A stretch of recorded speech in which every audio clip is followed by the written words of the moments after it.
Hello everyone, welcome to What If Quirkless Deku Became the Ultimate Kick-Ass Hero Part 1. Before we start, please go support Luis on 2234V for writing that awesome fanfic. This is the translated version I made. There will be some mistake in character's gender, but of course Deku is a male. A boy with dreams of being a hero in a world with powers. The problem? He's a quirkless, the solution, he doesn't care. I can't be a hero, who said it? In a society where anyone can be a hero, a strong hero, someone powerful, someone without any rivals and praised by all, but what happens to those who have no powers? Well, easy, they are considered garbage in this society. You can see a child being beaten. Why are you doing this? He crying said. Because you're a stupid, Quirkless said this annoying one. In that you see a young green-haired boy, a little tall, with slightly afro hair, walk past the children. Izuku, haha, bucking kid, he said, laughing at the infant's beating. And many will wonder, why didn't I defend the child?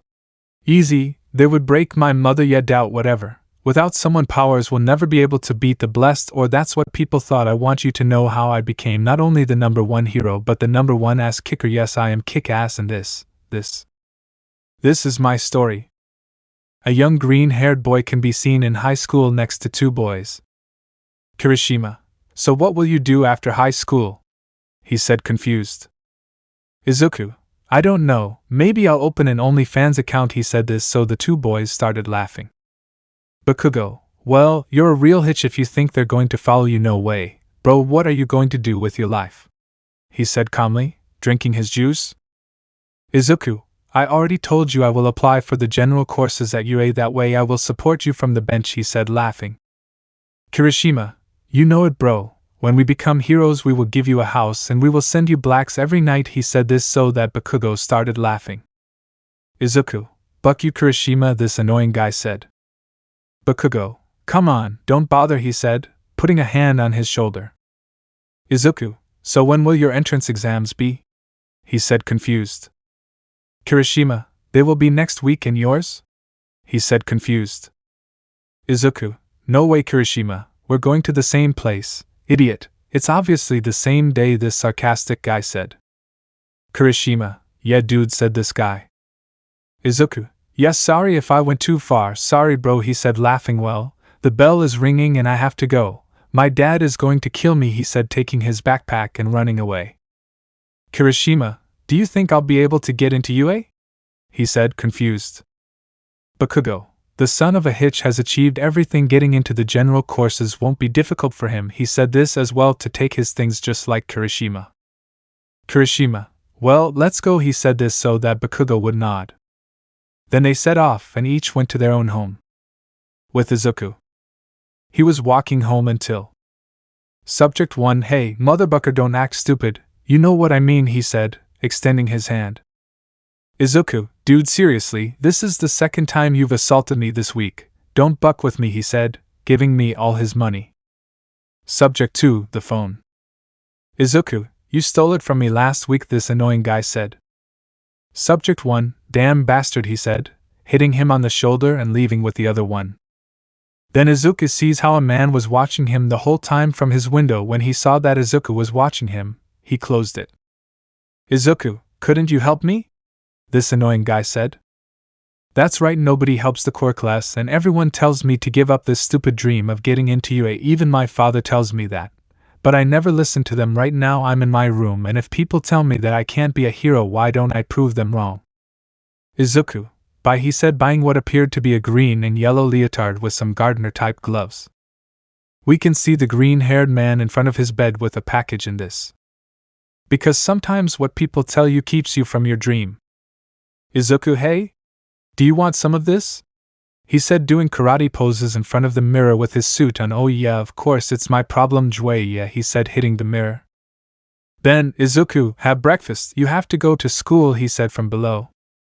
Izuku, yes, Dad, I'm coming, he said, putting his tail on top of his suit so it couldn't be seen. Then the green-haired boy enthusiastically went down to the kitchen where the dining room was to sit and watch as his father served him a bowl of cereal. Ben, so Izuku, have you already decided what you're going to work on? He said, looking at the green-haired boy. Izuku, Dad, We already talked about this, he said, somewhat annoyed. Ben, well son, it's just an option in case you don't get into the UA, he said seriously. Izuku, you know what, I'm not hungry, I'm going to school, he said, getting up to leave. Ben, it's okay, I love you. Izuku, yes, me too, Pa, he said with a slight smile before leaving. Ben, this youth, he said while reading the newspaper. So the green-haired boy walked to school since it was close to him, and on the way he found a small convertible somewhat old but stylish. It stopped next to the green-haired boy and they lowered the window. Bakugo, get up, asshole, he said smiling. Then the green-haired boy got in the back since Kirishima was in front. Izuku, what's up with this ship, old man? He said, surprised. Bakugo, my father gave it to me. Great, right? He said, smiling. Izuku, this is a piece of cake, he said while touching the sofas. Bakugo, hey, don't touch it because it gets dirty. The green-haired boy quickly moves his hand away. It's an idiotic joke, he said, laughing just like Kirishima. Izuku, now asshole, I thought you were going to be really cool with your car, he said, laughing. Bakugo, come on, asshole, you know I can be anything but a strawberry, he said, laughing just like the other two boys.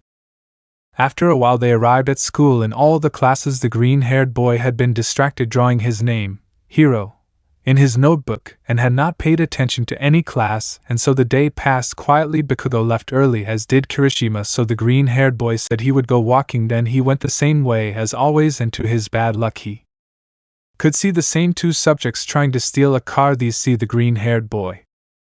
Subject 2, what are you seeing, you idiot? Get out of here, he said, annoyed, so that the green-haired boy would run to an alley. This may be my beginning, this may be my origin, yeah, this may be the origin of Kick-Ass. Then the green-haired boy left his backpack next to a trash can and took off his clothes, remaining in his suit, and jumped into action. The thieves were trying to open the car window when they saw a strange guy in a green suit approaching them. Subject 2, damn clown monkey, he said, throwing his cigarette on the ground. They saw how the green-haired boy in his suit approached them trying to strike a pose. They just started laughing at him. Subject 1, what do you want, dude? He said, trying to hold back his laughter. Then the green-haired boy, a little nervous, began to look around, giving himself the courage necessary to go. Subject 1, I said. What the buck do you want? This annoying guy said. Then the green-haired boy breathed heavily and nodded. Izuku, two useless bastards who want to steal the car of someone who worked his ass off to buy it, he said, approaching the guys while they also approached the green-haired guy. Subject 1, what? What? This offended man said. Subject 2, let the little bastard speak, he said, putting a hand on his partner's chest. He's probably fed up with it, he said, getting closer to the green-haired guy. Izuku, I'm not, it's just that it's hateful that they think they can do whatever they want. Better go away so I don't hurt you, he said, so that the other two could see him mockingly, but none of them noticed that the green-haired boy was carrying a metal stick on his back. Subject 1, you're a complete idiot, he snorted with a laugh, buck you. Subject 2, I'm going to break your mother. Then Subject 1 hit the green-haired man in the face, making him back off a little. Then Subject 2 approached the green-haired man, but the latter managed to hit him in the head with the metal pipe, sending him to the ground. The green-haired man tried to hit Subject 1, but the latter dodged them all. The latter made the subject back off until he took out a knife and inserted it into the green-haired man's ribs. Izuku, he said as he slowly ran out of air. Then he takes out the green-haired man's knife and gives him a push that sends him to the ground while he was coughing and bleeding. Subject 2, come on, run, he said as he ran off with the other guy. So the green-haired man got up as best he could and started walking to ask for help, but just as he was about to cross the street, a car ran him over and threw him to the ground again, where he fell unconscious. The driver was the same guy who had seen him get mugged the first time. He looked in the rearview mirror only to see some yellow boots next to a green suit and decided to escape at full speed. No, that's not the end of my story. I came to my senses enough to beg the paramedic not to say anything about my suit. He promised me he wouldn't say anything. All I knew was that my father would kill me.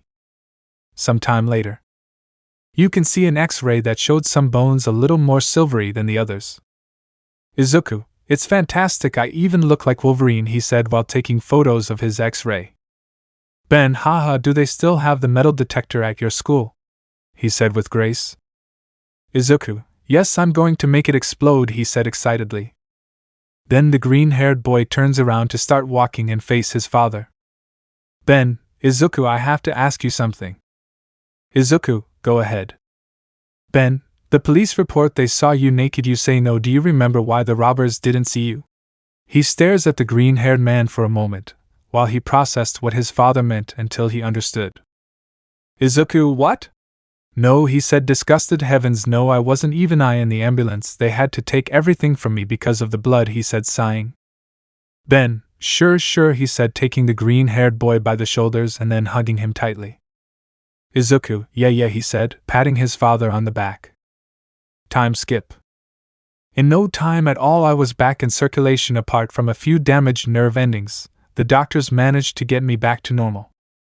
Now we can see the green-haired boy at school sitting next to Bakugo and Kirishima, only for the latter to punch him in the arm. Kirishima, did you feel it? He said excitedly. Izuku, no, he said, already annoyed. Bakugo, you're some kind of Jason Bond, my friend, how crazy, he said, poking the green-haired boy with a plastic fork. Then Kirishima hits him harder on the back. Kirishima, what's up with that one? He said, smiling. Izuku, no, he said, already annoyed. Bakugo, stop hitting me, you idiot, he said, referring to Kirishima. I've only been here half a day and you're already making me want to go back to the hospital, he said, already annoyed. Kirishima, you're right, I'm sorry, I'm being very childish, he said, standing up next to his tray. Izuku, come on, you bastard, he said, removing Bakugo's hand, who was still poking him with a fork. Then Kirishima forcefully behind the green-haired boy and gave him a big hit with the tray, which made the green-haired boy fall down a little due to the push and spit out some of his food, earning laughter from the two boys. Now we can see the green-haired boy leaving his classroom to head towards the exit with his friends so that everyone can go home. Time skip. The green-haired boy was wearing a white shirt while he was doing sit-ups on the floor that he could barely hold up. I started training again. I should have seen him make himself clear this time, but you can't just reprogram yourself. What do you want? Who are you?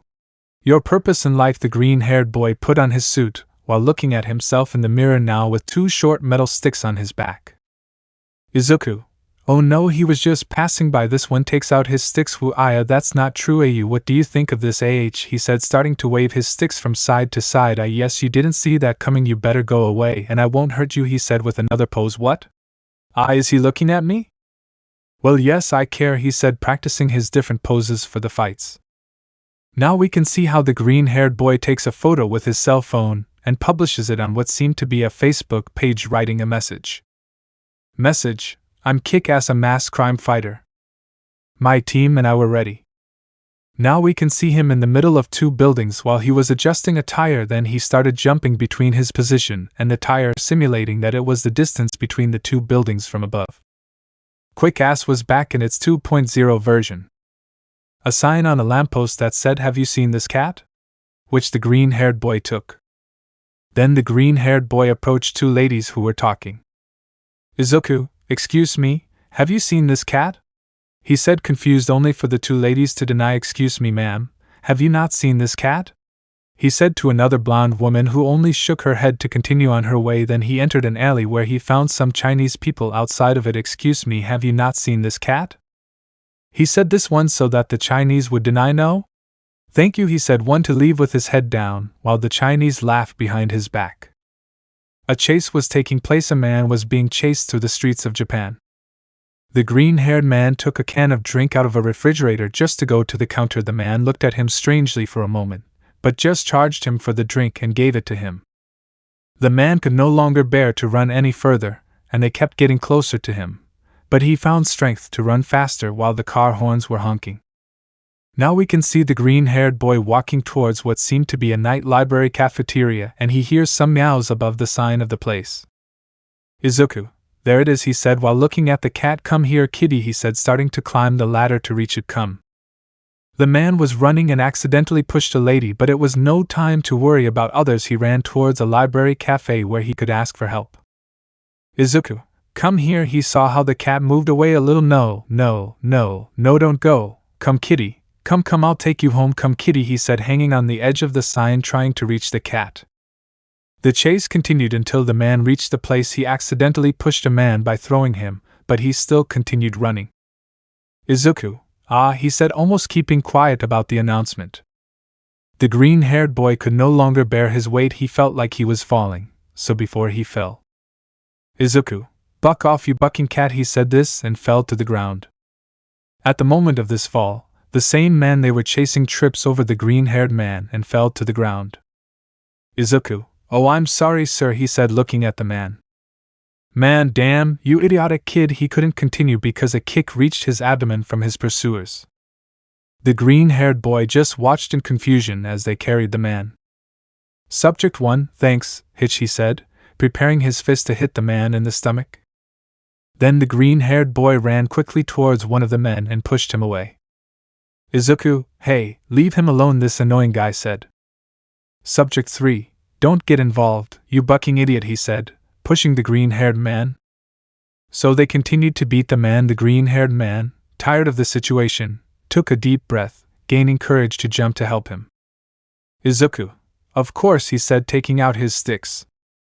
Then the green-haired man launched himself and began to push the 3 men away with his batons. Subject 1 dodged them, and then he charged the green-haired man and threw him to the ground, only for the other 2 to start kicking him while the other one hit the man. A child comes to see what is happening. Then the green-haired boy, already upset, took courage and kicked the subjects and managed to stand up to go back a little and see the child who approached. Izuku, hey, call the heroes, he said, so the boy agreed and ran inside the place, and the green-haired boy launched himself against the subjects again. Child, hey, he said, this one, calling the attention of everyone in the place. There's a guy who thinks he's a hero fighting with others. Everyone thinks he's weird and he's crazy, he said, this one excitedly, so that everyone enthusiastically went to the window to record the boy fighting against the assailants. Then everyone recorded the beating that the green-haired man gave them, or that they gave to him. At one point they were able to throw him to the ground and began to hit him between the 3 of them, but the green-haired man with courage removed them from the enzyme and began to hit them back. Then you see how a man in the distance comes with a trash can and hits Izuku on the back, but he doesn't fall, exciting everyone. Then the green-haired man hits the one who hit him with the trash can, hurting him, and began to drive everyone away with his sticks. Izuku, leave it alone, Gar, he said, growing as he pushed them away. Then Subject 1 turns his finger into a knife and points at the green-haired man. His pupils dilated a little, but he didn't back away. Subject 1, give up now and get out of here, he said, breathing heavily. Izuku, no, I don't want to, this annoying guy said. Subject 1, what's wrong with you, idiot? Are you going to die for a piece of shit? And you don't even know, this annoying guy said. Izuku, with 3 assholes taking advantage of others while everyone is there? He said without lowering his sticks while pointing at the people who saw everything. Do you want to know what's wrong with me? Yes, I'd rather die there, he said while everyone recorded what was happening. Then Subject 1 kept the knife in his fingers. Subject 1, you're a complete idiot, dude, he said as he ran away, just like his companions. Izuku, buckers, he said while moving his cane. Then the tired green-haired man leaned on the ground and on the man's chest to support his hands. Izuku, huh? Man, thank you, he said, nodding. Then the same boy approached the green-haired boy to film him more closely. Koda, what a good beating, dude, by the way. I'm Koda, who are you? He said excitedly. Then the smiling green-haired boy only saw the boy's camera. Izuku, tell me, kick-ass, he said with a smile. The video was seen, all of Japan was watching it. It was the new sensation, those words, his determination to protect the subject. He had even earned the respect of the symbol of peace who said it publicly. Despite being a vigilante, he did what any hero would have done. Everyone was talking about the new hero of Japan, Kick-Ass.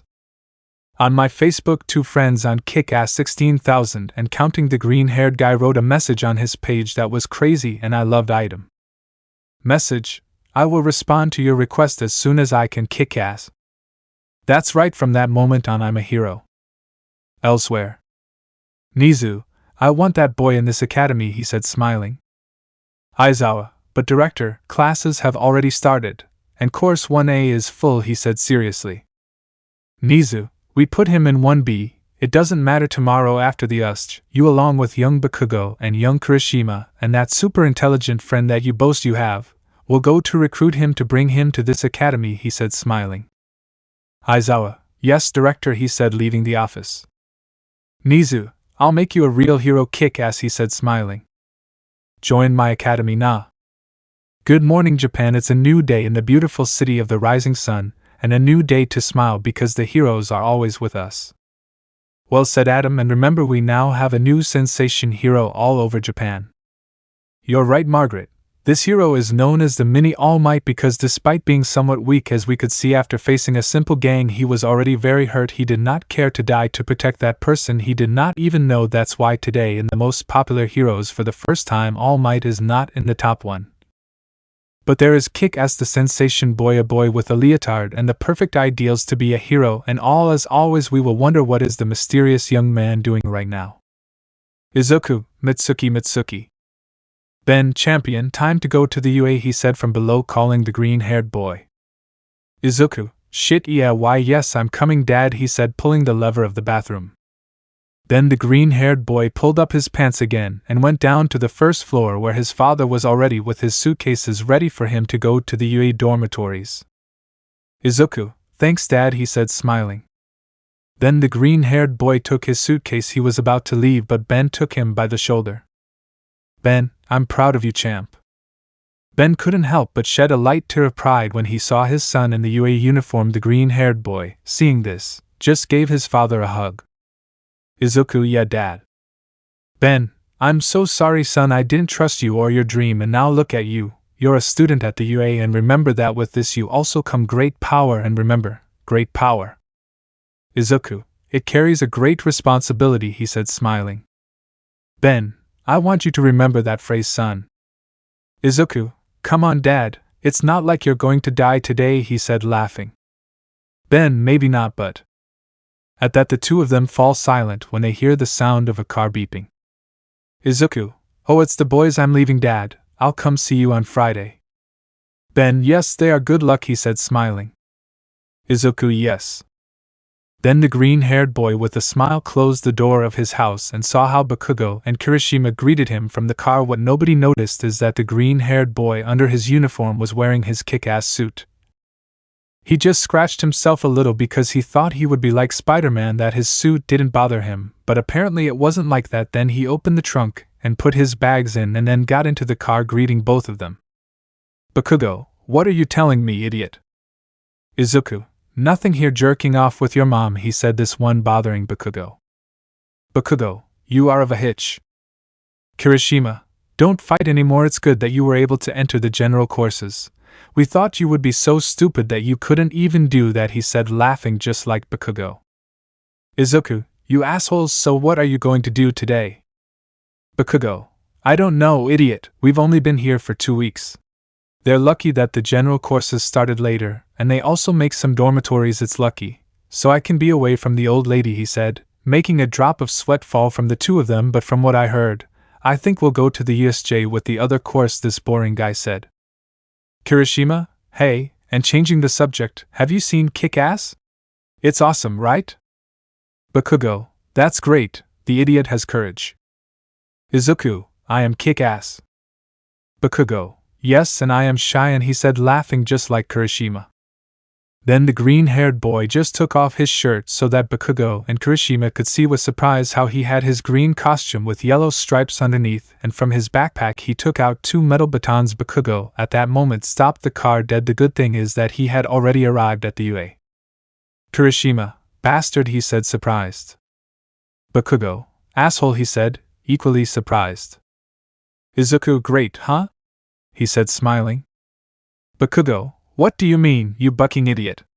You're a bucking vigilante. No matter how much Japan loves you, no matter how famous you became from one day to the next, that doesn't matter. They discover you and arrest you, idiot.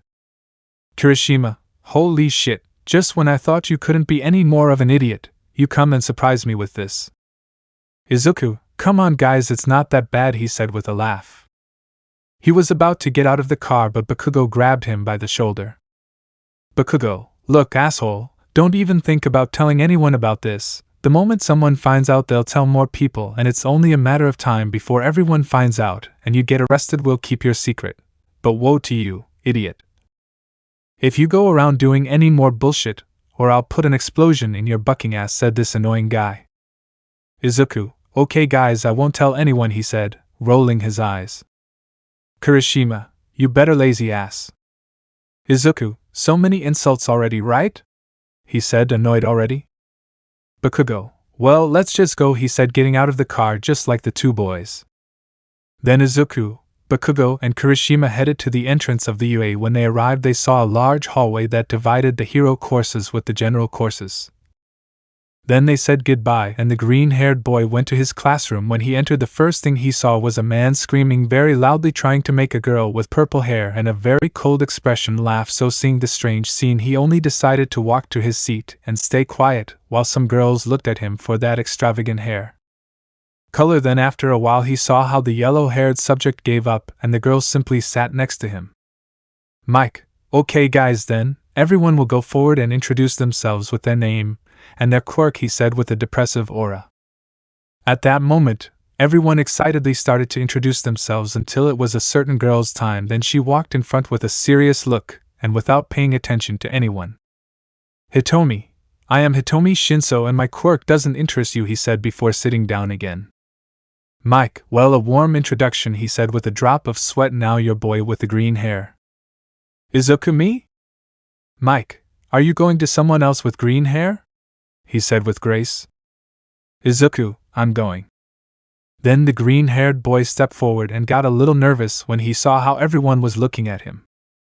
Izuku, well, my name is Izuku Midoriya and my quirk is I can't feel pain, he said, lying a little. Mike, wow, that's an interesting quirk, young Midoriya, you can sit down, he said this, so Izuku agreed and went to sit down. Well, let's start with the class. After that, mixed classes passed quietly and without any incidents. When the bell rang for them to go out for recess, the green-haired boy saw Bakugo and Kirishima already waiting for him outside. Izuku, what happened, guys? Kirishima, let's eat Sapenko, come, he said this so that the green-haired boy agreed and they went to find a place. After searching for a while, they found an empty table. They put down their trays of food and sat down to eat. Kirishima, so how are you doing, Sopenka? Izuku, well, I'm not complaining, it's going great. Bakugo, are they giving you? He asked mockingly. Izuku, I wish they would give it to you, idiot, he said, laughing. Bakugo, well, then are you ready? Izuku, ready for what? Kirishima, today we will go to the USJ and the general courses will go with us along with the other course. I mean, you won't be alone at the UA, he said, laughing. Izuku, shit, I thought I would get rid of you, he said mockingly. Bakugo, don't pretend anymore, idiot. I know you're also dying to go, he said, laughing. Izuku, why am I lying to you, idiot? It's obvious that I'm dying to go, he said excitedly. Kirishima, well, but changing the subject. And so they spent the entire lunch hour chatting until it was time to go to the USJ. The green-haired boy's classroom was notified that there were no buses available, so they would share the bus with Class A. The green-haired boy felt happy at the thought of sitting with Bakugo or Kirishima, but then he was disappointed to learn that due to lack of space he would have to go in Class B. The green-haired boy with an aura of sadness just accepted, and when he arrived he got onto the back of the bus. He was about to start listening to music when he saw a blonde boy approaching him. Monoma, oh, what do we have here? A general courses idiot, he said mockingly. Izuku, your mother is an idiot. Monoma, what did you say, you idiot? This annoying guy said. Izuku, nothing, he said while putting on music. Monoma, say it again, you idiot. He couldn't finish this one because he fell unconscious after being hit by a girl with orange hair. Izuku, what the hell? He said with fear as he saw Monoma fall unconscious. Kendo, sorry about Monoma, you know he's something. Izuku arrogant? Rotten? Asshole? Does he feel superior to others? Is he someone who can't see another person without reminding them how useless they are every day? Tetsu, how you just described Monoma perfectly, he said laughing. Kendo, how do you know that's so? Izuku, believe me when I tell you that I've dealt with people like this all my life. Being a Quirkless is complicated, he said laughing. At that moment everyone was shocked. Was it Quirkless? Setsuna, boy, you must be awesome to be able to get into UA without a quirk, she said smiling.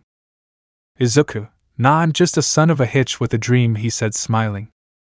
Reiko, I don't think you should talk about yourself like that, but seriously, you are someone amazing for entering UA without a quirk, and who knows, if you stand out in the sports festival you could move on to a hero course, said a gray-haired girl with a serious face.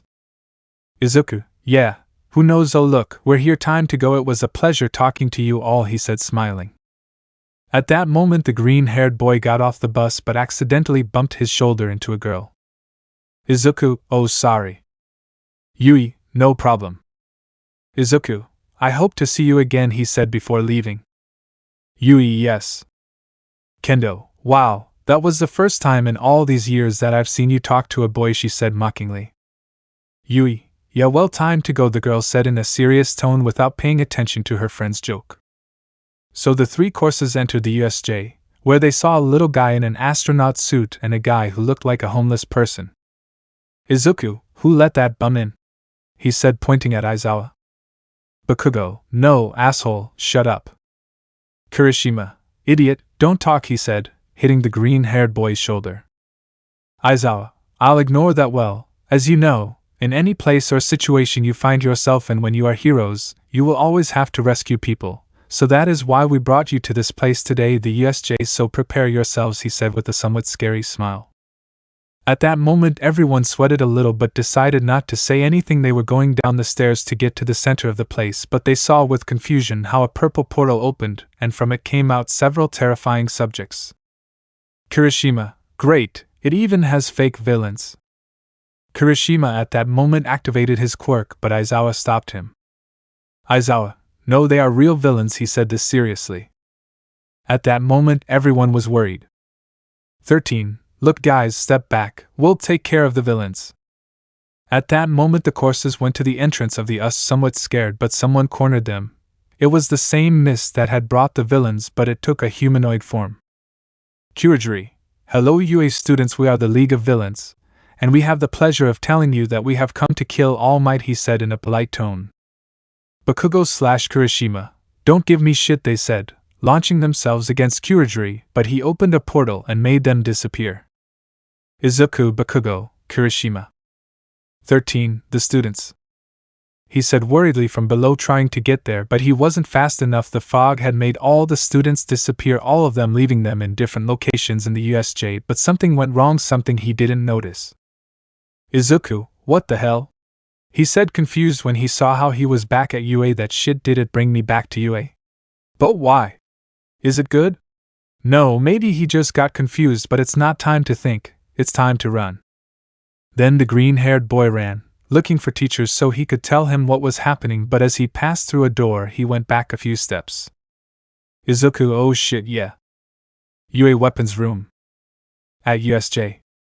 A while had passed and the attack continued. Luckily almost all the villains had been defeated and the students were reunited again. Everything looked good. Oh, that's what they thought. There were still 3 villains left, which were seen to be stronger than the others. Tamura, you are someone great, Eraserhead said, a boy with light blue hair and a hand on his face. Aizawa, the final boss, he said, launching himself against the boy. Tamura, no, I'm not the final boss. Aizawa was about to hit Tamura, but everyone saw how what looked like a giant chicken got in his way. Aizawa felt his hand hurt from the impact, but he couldn't react when the creature slammed him into the ground. 13. Aizawa. At that moment 13 activated his quirk to try to suck the creature, but Kurajiri was faster, and by making a portal he managed to make 13 suck himself up with his own quirk, causing him to fall unconscious. Everyone watched in fear as 13 fell to the ground and as Aizawa was held by that creature. Tamura, shit, why hasn't All Might arrived yet? He said, annoyed. Kurajiri, calm down, Mr. Tamura, it'll take a while for him to come. Tamura, well then I guess we can break the hero's pride a little by killing the students, he said with a psychotic smile. With the students they were scared, but there were 2 more scared than the others. Bakugo, where is the bucking nerd? He said with fear. Kirishima, shit, no. Momo, guys, what's going on? Bakugo, it's Izuku, he's not here. At that moment the entire general class and Class B remained silent, looking for the green-haired boy with their eyes, and it was true, he wasn't there. They all began to worry, what if something happened to him? Or worse, but their fear intensified when they saw how the guy with his hand on his head was approaching them, and not with the best intentions. Kendo, Yui, she said with fear.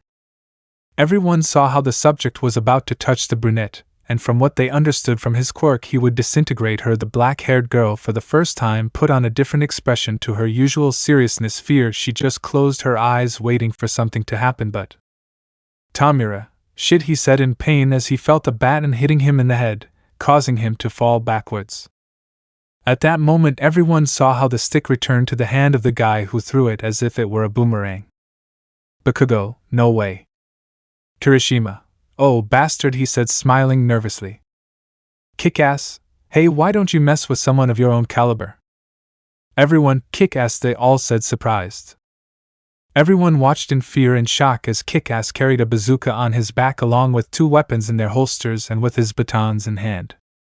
Kurojairi, are you alright, Mr. Tamura? Tamura, Aknomu, kill that damn bastard, he said holding his nose. Kick-ass ready? The Nomu launched himself at the green-haired boy. Kick-ass ready? Everyone watched with fear what would happen. Bakugo, bastard, he said this understanding what would happen. Kirishima, everybody on the floor, he said this so everyone would lie down. Kick-ass, shoot. At that moment a projectile hit the Nomu right in the chest. Everyone saw the Nomu flying out of the window, only to explode in the sky. Kick-ass, haha, I didn't think this shit was going to work, he said nervously, making everyone sweat. Tamura, ah damn shit, he said when he felt a bullet in his shoulder. Kick-ass, heh, that feels really cool to shoot a gun, he said while shooting like crazy. Aizawa, you're already an idiot, you're going to kill someone, he said seriously. Kick-ass, oh yeah, I'm sorry. Tamura, Kurojairi, this guy is crazy, we have to get out.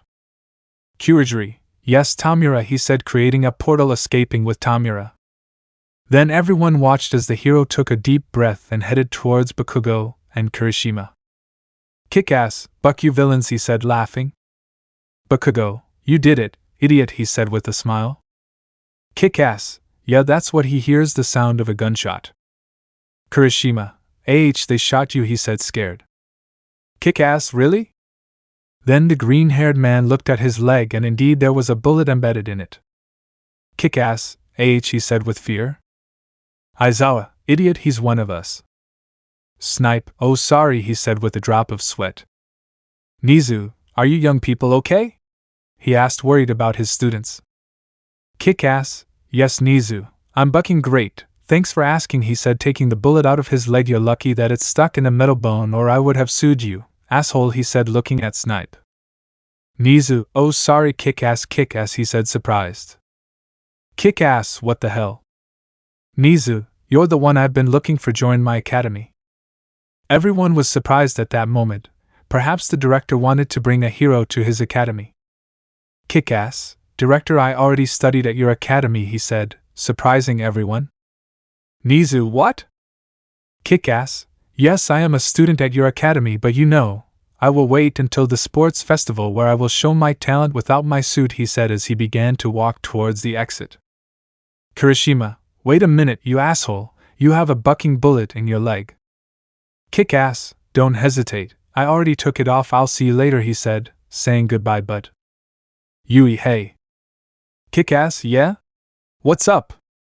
Yui, thank you, she said with a slight blush. Kick-ass, no problem, he said with a big smile making the girl blush. Bakugo, go away, you idiot, or you'll fall in love with more people, he said mockingly. Kick-ass, okay, idiot, let's have dinner later, he said before leaving. Nizu, young Bakugo knows the identity of Kick-ass? He said surprised. Bakugo, not only me, he also knows her, he said pointing at Kirishima. Nizu, say who it is and I'll make you heroes right now. Bakugo, no, I know that the idiot will manage to enter one of the hero courses and I want to face him. Kirishima, I say the same, he said smiling. Nizu, well, if it's your decision, he said with an aura of sadness. At that moment the teachers began to check all the students who had minor injuries, but there were 2 girls who were thinking of the same person. Yui, who are you, Kick-ass? She thought with a blush. Hitomi, Seriously, nobody noticed that it's Midoriya? What idiots, this annoyed woman said. After that, the police arrived and took away all the villains who were there. The incident became news and now more fuel has been added to the fire. Kick-Ass saves UA students from villains, the new contender for symbol of peace? The television turns off. That idiot is going to end up getting killed. Dad, Jorge is looking for you, said a rather short boy with what looked like very large teeth. I'm coming, son, I'm coming. He just sticks a knife into his coffee table, which curiously had a picture of Kick-Ass where he buried himself. Hurting conclusions, Kick-Ass. On a dark street. Kendo, we shouldn't have left so late, we could get into trouble, she said worriedly. Pony, come on, Kendo. Besides, Yui wanted to buy more figures for her collection. What did you buy, Yui? She said while looking at the brunette. Yui, from Kick-Ass, she said with a slight smile. Kendo, do you like it that much? She said mockingly. Yui, and no, and it's not that, it's just that she couldn't finish when she felt something touching her head. Assailant, give me everything you have, oh I'll shoot you, he said, taking Yui by the neck while pointing the gun at her head. Kendo, no Yui, she said worriedly. Assailant, don't bother shouting, heroes don't get through here, so he reloads his gun, give me everything. Then Kendo and Pony proceeded to take everything out of their pockets, and gave it to the man. He took the money but saw that Yui was carrying something in her bag. Assailant, that's a very nice Kick-Ass figure you have there, can you give it to me? He said while taking the figure. Yui, gee, give it to me, it's mine, she said with fear. Assailant, look, brat, I think you don't understand your bucking situation, he said, putting more pressure on the gun. Kick-Ass, no, you don't know your situation, he said, approaching the assailant. Idiot, what are you doing? Assailant, you better go, brat, if you don't want anyone to die, he said, putting more pressure on Yui. Kick-Ass, oh yeah? A real man facing off against three girls, isn't he? The green-haired guy takes out an AK-47, shocking everyone. Let's see who dies faster. The idiot with a gun. Oh, I can't feel pain, he said, smiling. Assailant, and no W, would you dare? Why, you're a hero, aren't you? He said with a little fear. Kick-Ass, no, I'm a son of a hitch with a gun, go away, he said, pointing at him. Assailant, why yes, he said as he ran away, leaving his weapon on the ground. Then Yui coughed, and just leaned against the wall as she started to cry for the bad times she just went through. Kendo, it's good that she's gone, he said, hugging the black-haired girl. Kick-Ass, yes, because this shit was a toy, he said, throwing the AK and picking up his doll. He only looks at her for a moment, and smiles. He slowly approaches Yui, and stands face to face. Kick-Ass, I think this belongs to you, miss, he said, extending his figure to her.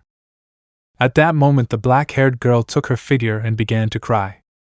Yui, thank you, she said with more tears. The green-haired boy, not knowing what to do, just hugged Yui while caressing her hair. Kick-Ass, yeah, it's all over, no one else will hurt you, do you know why? Because I'll kick their asses, he said, smiling. At that moment the brunette laughed a little, forgetting the bad moment she just went through, and stood up. She took the box where the figure was and put it back in it. Then Yui took courage and bowed. She extended the box. Yui, could you sign it, she said, blushing. At that moment the green-haired boy fell silent as his eyes lit up little by little. Kick-Ass, my first autograph, he said excitedly, causing a bit of fun in the girls because of how cute he looked. Let's see, what can I put? Oh, I know, he said, taking a pen out of his left boot. Then the green-haired boy took and signed the black-haired girl's box and gave it back to her. She smiled and saw what her favorite hero had written and blushed when she saw it. Kick-Ass. Yui, thank you very much for the autograph and for saving me again, she said with a small blush while bowing. Kick-Ass, no, you don't have to thank me, I'm just a motherfucker with a dream, he said, laughing. At that moment the three girls opened their eyes. They remembered a certain boy's phrase. I'm just a motherfucker with a dream. But they thought it could just be a coincidence, so they let it go. Kick-Ass, well, I have to go, see you later. He walked next to the black-haired girl and accidentally bumped into her shoulder. Oh, sorry. Oh, I'm sorry. Yui, no problem. Yui, no problem, she said seriously. Kick-Ass, well, I hope to see you again, he said as he ran away. Yui, yes, is that you? She asked the wind, confused. Kendo, you noticed, right? She said seriously. Pony, his voice and his way of expressing himself, but he is quirkless, right? She said this so that the two girls would nod. Yui, I think it would be better to investigate it from afar and find out what is going on, but as I remember, he said he was studying at UA, and he was the only one who wasn't there when Kick-Ass arrived. Isn't that too much of a coincidence? She said seriously. Kendo, yes it is, but we can't jump to conclusions. Pony, but think about it. From what I've seen, his only friends are the two boys from Class A who curiously know the identity of Kick-Ass. Don't you find that curious? She said with a finger on her chin. Kendo, well, we will use the method that Yui said of following him from afar, but will no one say a word about this?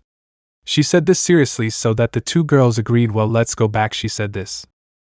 So they left and went to the academy. When they arrived, they saw how Izuku entered the academy. This was already more than clear to them, but between them they looked at each other and agreed not to jump to conclusions, even though everything was already very obvious. So they were silent and just followed the green-haired boy. They saw how the green-haired boy entered a small forest of the UA. The girls followed him and were confused to see how he started talking to Kick-Ass.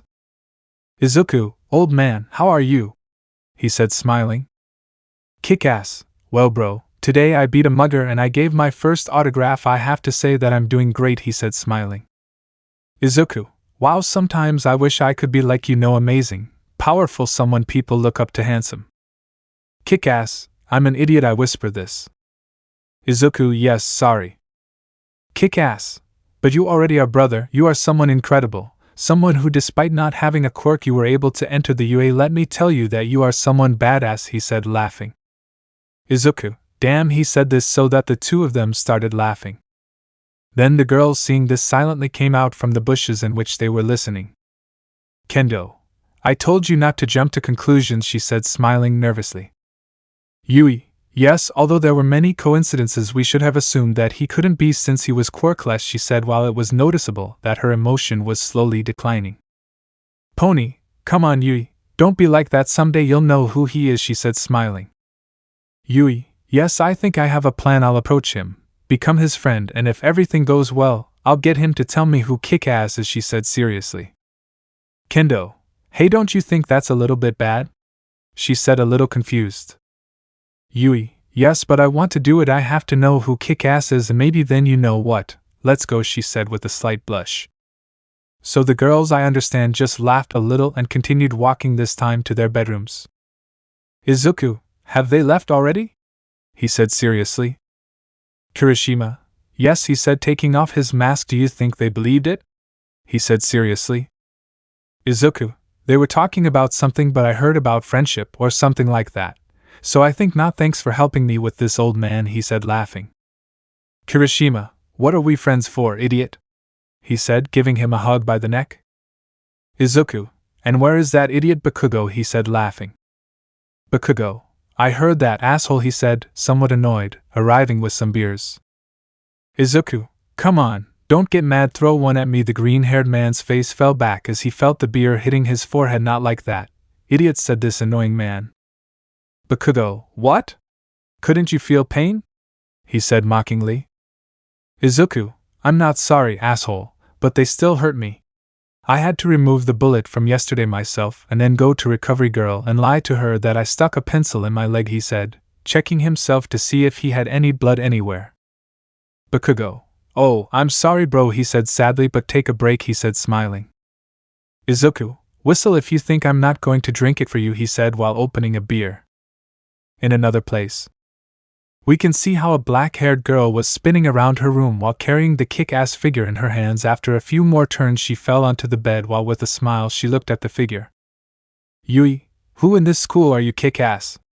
She said, smiling. I wouldn't care who you were, if you were handsome or ugly, strong or weak. I just want to meet you. And who knows, maybe she was blushing and covered her face with her pillow as she began to scream very loudly. I will find out, rest assured, she said, smiling, and slowly fell asleep hugging the figure. The next day, we can see how the green-haired boy woke up in his room at the UA thanks to his phone ringing due to a call. Izuku, hey, what's wrong? He said sleepily. Ben, Izuku's son, how are you? How are you doing? Izuku, hey dad, well I'm fine and things are going like you wouldn't believe. He sees his sticks hanging on the wall, super good. Ben, that's great, they are. Just to let you know that today I'm going to make meatloaf and bring some to you and your friends. They do allow you to receive food at the UA, right? Izuku, oh yeah, meat pie, he said, smiling. Of course, Dad. I'll wait for you at the exit at? Ben, around 8 p.m. I'm late. Izuku, okay, Dad, I'll talk to you later because I have to get ready. Ben, yes, they are, I love you. Izuku, same here, Dad, he said, hanging up meat pie, he said, drooling. But the green-haired boy couldn't continue when he heard a knock on his door. He opened it, and was confused to see the same girl that the teacher was trying to make laugh the day before then. Without the green-haired boy's permission, he entered his room. He walked slowly, scanning him, and sat on his bed.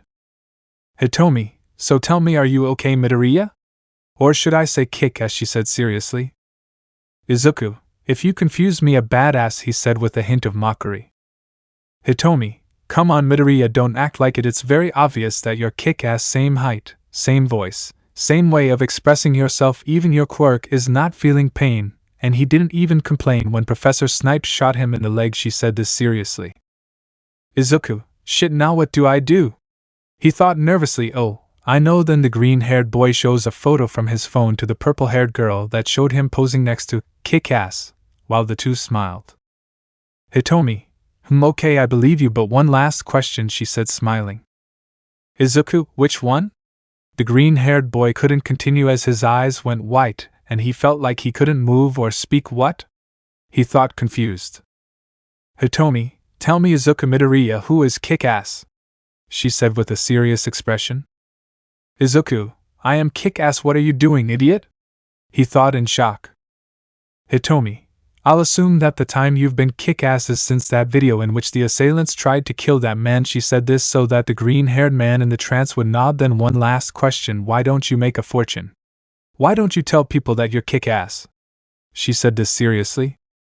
Izuku, because kick-ass is not a false hero, because I have no false ideologies. I want to be a hero, and being quirkless I never could, and that's why I decided to send everything to hell and become a superhero. Oh dude, he said, scaring himself because he couldn't resist saying things.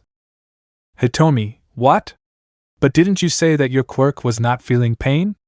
She said, confused. Izuku, that was false. Actually, on my first day as kick-ass I was defeated, beaten, stabbed and run over all at the same time. A few nerves died and most of my bones were replaced by metal ones. This gave me great resistance and immunity to pain. No way, he thought, this disappointment. Then the purple-haired girl frees the green-haired boy from his trance, causing him to fall to his knees while breathing heavily. Hitomi, that's what I wanted to hear, she said, smiling proudly. Izuku, and what do you gain by knowing that? He thought seriously. Hitomi, nothing, just knowing that I'm right. See you downstairs, Kick-Ass, she said in a mocking tone.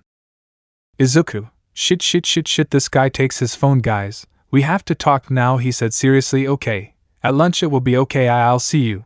Bye, he said to hang up because the bucking universe hates me, this guy said, annoyed. So after that the green-haired boy took a bath, put on his kick-ass suit and then his uniform. He went down to breakfast where he saw all his classmates eating quietly, and Hitomi, who looked at him with a mocking smile. Izuku, gee, good morning guys, he said somewhat nervously. All, good morning Midoriya, they said in unison, smiling. Hitomi, good morning Kick. Midoriya, sorry, I have a little cough, she said mockingly, looking at the green-haired boy. The green-haired boy with a serious face just sat down to have breakfast, while Hitomi shrugged her shoulders as if nothing was happening. Then everyone, after finishing breakfast, each one went to brush their teeth, and then they went to the academy. When it was time to arrive, each one sat in their place, and the class passed very quietly until lunch time. The green-haired boy quickly went to where his friends were. Bakugo, now what happened, asshole? He said, confused. Izuku, assholes? Let's go somewhere private, he said seriously. Then the boys, seeing the green-haired boy's reaction, just agreed and followed the green-haired boy into a dark hallway in the academy. Kirishima, so we kiss? He said seriously. Izuku, no, asshole, he said this so that Bakugo and Kirishima let out a small laugh. No, assholes, seriously. Bakugo, well, sorry, but tell us, what happened? He said, changing to a serious face. Izuku, well. Bakugo, holy bucking mother, you're such a fool, this annoying guy said. Izuku. I don't know how she found out. Okay, the moment I showed her the photo I took with Kirishima in case something like this happened, she asked me a question, and when it was time to answer it, my brain went blank and my body did and responded to everything she said, he said seriously. Kirishima. Shit, what are you going to do with that information? He said seriously. Izuku. Well, he told me that he just wanted the satisfaction of being right, but I don't know, he said, confused. Bakugo. Well, let's hope that for now it's just for that. Look, idiot, you have to start taking the reins of this shit while you take your job as a hero. Seriously, he said, making quotation marks, or you just leave everything and go back to your normal life, he said seriously. Izuku. No, I'll win the sports festival. I'll enter one of the hero courses and I'll become a professional hero. For now it's just training what I do, he said, smiling nervously. Kirishima. Look, asshole, whatever you do, we support you, but please think better about what you're going to do, he said. So the green-haired boy nodded with a smile. Izuku. They are my best friends, he said, smiling. Bakugo. What the hell? Are you going to cry? He said mockingly, so that both of them started laughing. Izuku. Yeah, idiot. Let's just go, he said as he hugged Bakugo and Kirishima by the shoulders. So they headed to the cafeteria where they sat down at a table again to start eating, but they didn't notice that in the distance a group of girls were watching them. Kendo. Are you sure you want to do this, Yui? I don't know, maybe you could make him dream or worse, and I wouldn't like to see you break someone's heart just on a whim, she said seriously. Yui. It's not a whim, it's to find true love, and yes, I'm sure I'll do it. Even so, when I tell him, he'll laugh at all this. You'll see, she said with a slight smile of calm. Then on the way out I'll ask him for a date to get to know each other better. I'll wait about 2 days and I'll go out with him again after a few months. When he trusts me, the moment he calls me by my name I'll act, and I'll ask him who kick-ass is. Then I'll clear things up and everyone will continue with their lives. A very simple plan, she said with a slight smile. Pony. It's okay if you say so, she said without caring much. Kendo. Please, Yui, think about it carefully, she said seriously. Yui. There's nothing to think about, Itsuka. I've already decided, you know, that if you're not going to support me in this I'd better leave, she said while standing up.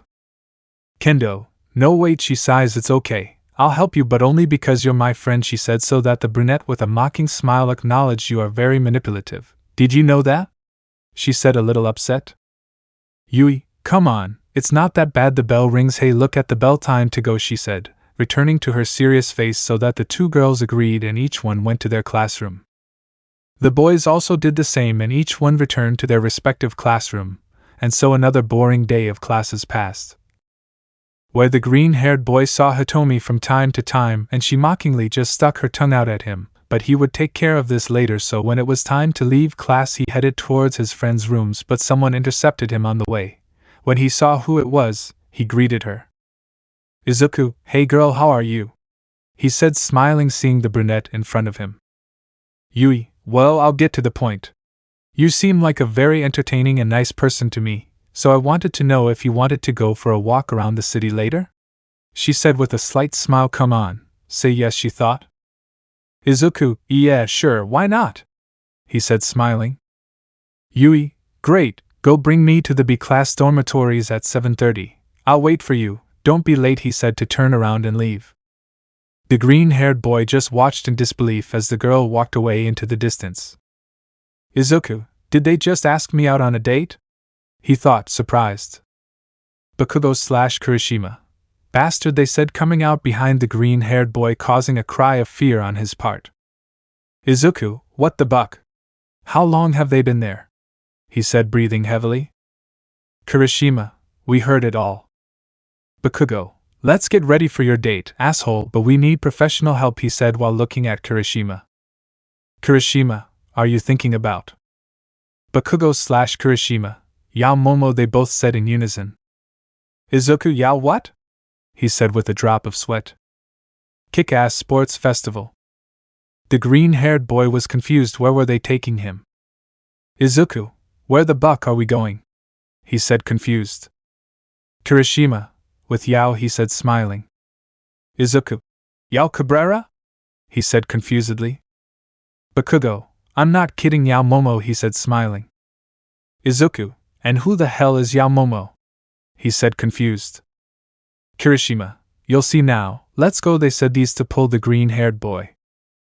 So the boys went to the dormitories of Class 1A and went to a specific room and knocked on the door. Then they saw a girl of large proportions, and with jet black hair open the door.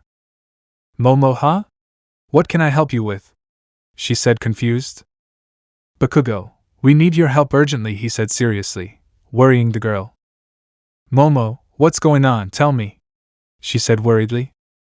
Kirishima, well? Momo, oh, just that, she said with a drop of sweat. Bakugo, what do you mean, just that? It's your bucking first date, it's urgent, he said seriously. Momo, first date. This one sees the green-haired guy, it will be a lot of work but nothing I can't do, she said with a smile, cracking her knuckles. Now get out. I need space, he said. So the two boys nodded and the brunette entered with the green-haired guy. It was 30 minutes where the green-haired boy's screams of agony could be heard, but in the end they saw Momo come out with a smile of satisfaction. Kirishima, how do I look? He said seriously. Momo, first look at this. Bakugo, yes, that's how he came, he said seriously. Momo, well, gentlemen, meet the new Midoriya, she said so that the green-haired boy would leave the room. Bakugo, bastard. Kirishima, buck your mother. Bakugo/Kirishima, what happened to him? They said, impressed. Momo, well, he's not Midoriya nerd anymore now, he's Midoriya Golan, she said with a proud smile. Izuku, I look good, he said while giving himself a spanking. Momo, yes, now go and make that girl fall in love with you, she said smiling so that the green-haired boy approved. Then the green-haired boy ran towards the 1B dormitories, and when he saw that Yui hadn't left yet, he sat down on a bench that was in front of them. Several girls who passed by blushed when they saw the green-haired boy, but he didn't care, and just looked up and put a song on his phone to wait, and out of boredom he started singing. The girls from the dorms came out to see who was singing and blushed a little when they saw the tall young man with afro hair tied in a ponytail. For a moment they swore they recognized him. They continued to watch him for a while until Yui came down. Yui, Midoriya hasn't come? She said confused. Izuku, here I am, he said getting up from the bench. At that moment all the girls were in shock seeing the green-haired boy's new appearance. He was now well dressed and his hair was combed. All the girls blushed seeing him well, but he only went to Yui. Izuku, so we're leaving? He said confused. Yui, why yes, she said a little blushed. Izuku, great, he said smiling. We'll see each other later, he said saying goodbye to the girls in room B. Girls, why yes, they said blushing too. Then the girls saw how Yui and the green-haired boy disappeared into the distance until they no longer saw them. Setsuna, what the hell happened to him? She said blushing. Kinoko, you can tell that love changes you, she said nodding several times. Hearing that, Kendo and Pony felt bad and turned into that just to impress Yui, even though she's just using it as a plan. This made the two girls get a little lump in their throat, but they decided not to say anything and join their friends' talk. Izuku, so where do you want to go? He said smiling. Yui, wherever you want, she said with a slight blush. Izuku, okay, follow me then, he said taking Yui's hand, making her blush to higher levels, but she only let herself be guided by the green-haired boy. So they walked. After a while they arrived at an arcade. Yui's eyes lit up for a moment, making the green-haired boy blush a little. Izuku, do you want to come in? He said smiling. The brunette just nodded, and with a smile they both entered. They had fun for a while, played and won some prizes. They left the arcade and now headed towards a park. The green-haired man sees an ice cream cart and tells Yui to wait for him. She agreed and sat on a bench. The brunette just watched the green-haired man buy the ice cream while a slight feeling of guilt came out of her. Yui, I'm sorry Midoriya, but I need to know who Kick-Ass is and you will help me, she said in a low tone as she saw the green-haired boy approaching. Izuku, a mint one for me, and you didn't tell me what you wanted, so I took a chance and bought you a chocolate one. Do you like it? He asked nervously. Yui, yes, I like chocolate, she said as she began to eat her ice cream. So they both walked back to the academy while eating their ice cream, but not everything could be happiness. A guy crossed their path and pointed a gun at them. Robber, give me everything you have now, he said seriously. Izuku, no, well, as Yui was telling you, he said as he continued walking, holding the black-haired girl's hand. Robber, do you think this is a bucking game? This annoying guy said. Wallets and cell phones now, this annoying guy said. Then the green-haired boy grabs the attacker by the shoulder. Izuku, look, buddy, it's my first date. I really want to make him feel good and not be afraid. Could you? Don't attack me again. Let him go alone, he said in a pleading tone. Robber, it's your first date, huh? Okay, give me $10 and I'll go see who else I'll steal, but be quick. Stab an old man with a meat pie, he said, laughing. The green-haired man at that moment had not paid attention to what the robber said, so he just took out his wallet and gave him $10. He just ran away with a smile. Yui, did you just negotiate with a robber? She said, impressed. Izuku, well, when you've been running from them all your life, you learn how to treat them, he said, laughing. Yui, you are a very curious person, she also said with a slight smile. Izuku, I wouldn't say curious, more like someone with a somewhat crazy life, he said, laughing more. Yui, well, let's go back to the academy, she said while unconsciously taking the green-haired boy's hand. Izuku, yes, he said calmly. They walked for a while talking about trivial topics until they entered the academy. They arrived at the 1B dormitories where the green-haired boy would stay, but he was confused when he saw Bakugo and Kirishima waiting for him inside with a few teachers and all the students of 1B. The green-haired boy, confused, as well as the black-haired girl, entered. Izuku, what happened? He said, confused. Bakugo, nerd, sit down, he said, confusing the green-haired boy. Yui, what's going on? She said, confused. Kendo, they found a man dead with a stab wound outside the academy. A group of Class A stayed in each dormitory since it was the closest to the entrance, so they asked for some reason to stay here, she said, confused. Kirishima, shut up, he said seriously. Izuku, the man they killed outside. The green-haired boy's smile slowly faded. Bakugo, it was Ben, your father, he said, leaving everyone in shock. At that moment the green-haired boy could not articulate words. He did not believe what they were telling him. He in disbelief just sat on the couch while holding his face with his hands. Izuku, did you recognize him? He said with a gloomy look. Bakugo, I tried to stop the guy but it was too late. He had a speed quirk and I couldn't catch him. Even with my explosions I was the one who called the ambulances, but when they arrived he was no longer alive, he said, lowering his head. I could hear him in his last moments. Ben, tell Izuku that I know what he is and to remember. Bakugo, with great power comes great responsibility. He takes the green-haired boy's shoulders. At that moment the green-haired boy's tears began to fall. No one knew what to do. They didn't know what to say to him, but everyone was shocked to see how the black-haired boy hugged the green-haired boy. Yui, everything will be okay. I know what it feels like to lose a loved one, but he is in a better place now, and believe me, they will catch the one who did it and put him behind bars, she said as she began to caress the green-haired boy's hair. Izuku, he didn't deserve this, he said, starting to cry harder. Yui, no, I didn't deserve it, she said calmly, hugging the green-haired boy tighter. Aizawa, look, Midoriya, can you please come with your family? We'll give you a week so they can do all the paperwork for your burial, he said seriously. Izuku, I have no family. My father was the only living relative I had left. Now I don't know what to do. I have no one anymore, he said, starting to cry again. But then Bakugo and Kirishima lifted him off the ground and each took him by the shoulder. Kirishima, that's not true, asshole. Bakugo, you have us and believe me, we will help you both emotionally and financially. You have an asshole family, and it's us, he said with a smile. Izuku, thank you, he said with a slight smile. No one could say anything. Everyone felt bad for the green-haired boy. He just lost his only family. At that moment the green-haired boy became serious and firm and saw Niza. Izuku, the sports festival is in a week and I better start making room in this hero course for myself, he said seriously, wiping his tears. I'm going to become a bucking hero and find the bastard who killed my father, he said seriously. At that moment everyone smiled at the green-haired boy's determination at seeing his desire and his eagerness. Nizu, rest assured, young Midoriya, he said smiling. Izuku, Bakugo, Kirishima, I'll need your help, he said seriously.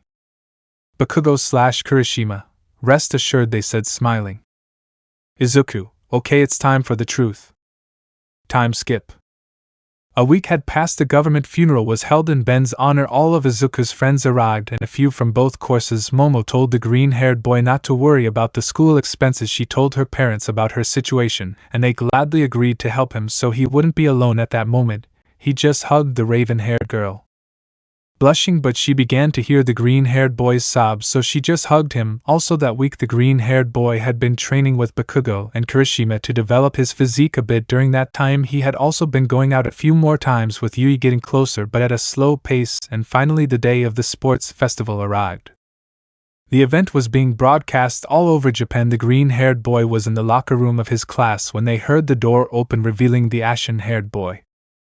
"Izuku, Bakugo?" he said, confused.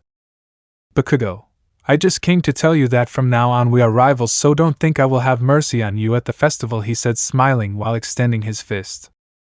"Izuku, and you think I do?" he said, smiling, bumping his fist. "Bakugo, it's also from Kirishima.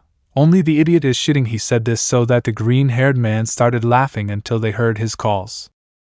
"Izuku, time to go." He said this so that everyone agreed and Bakugo left.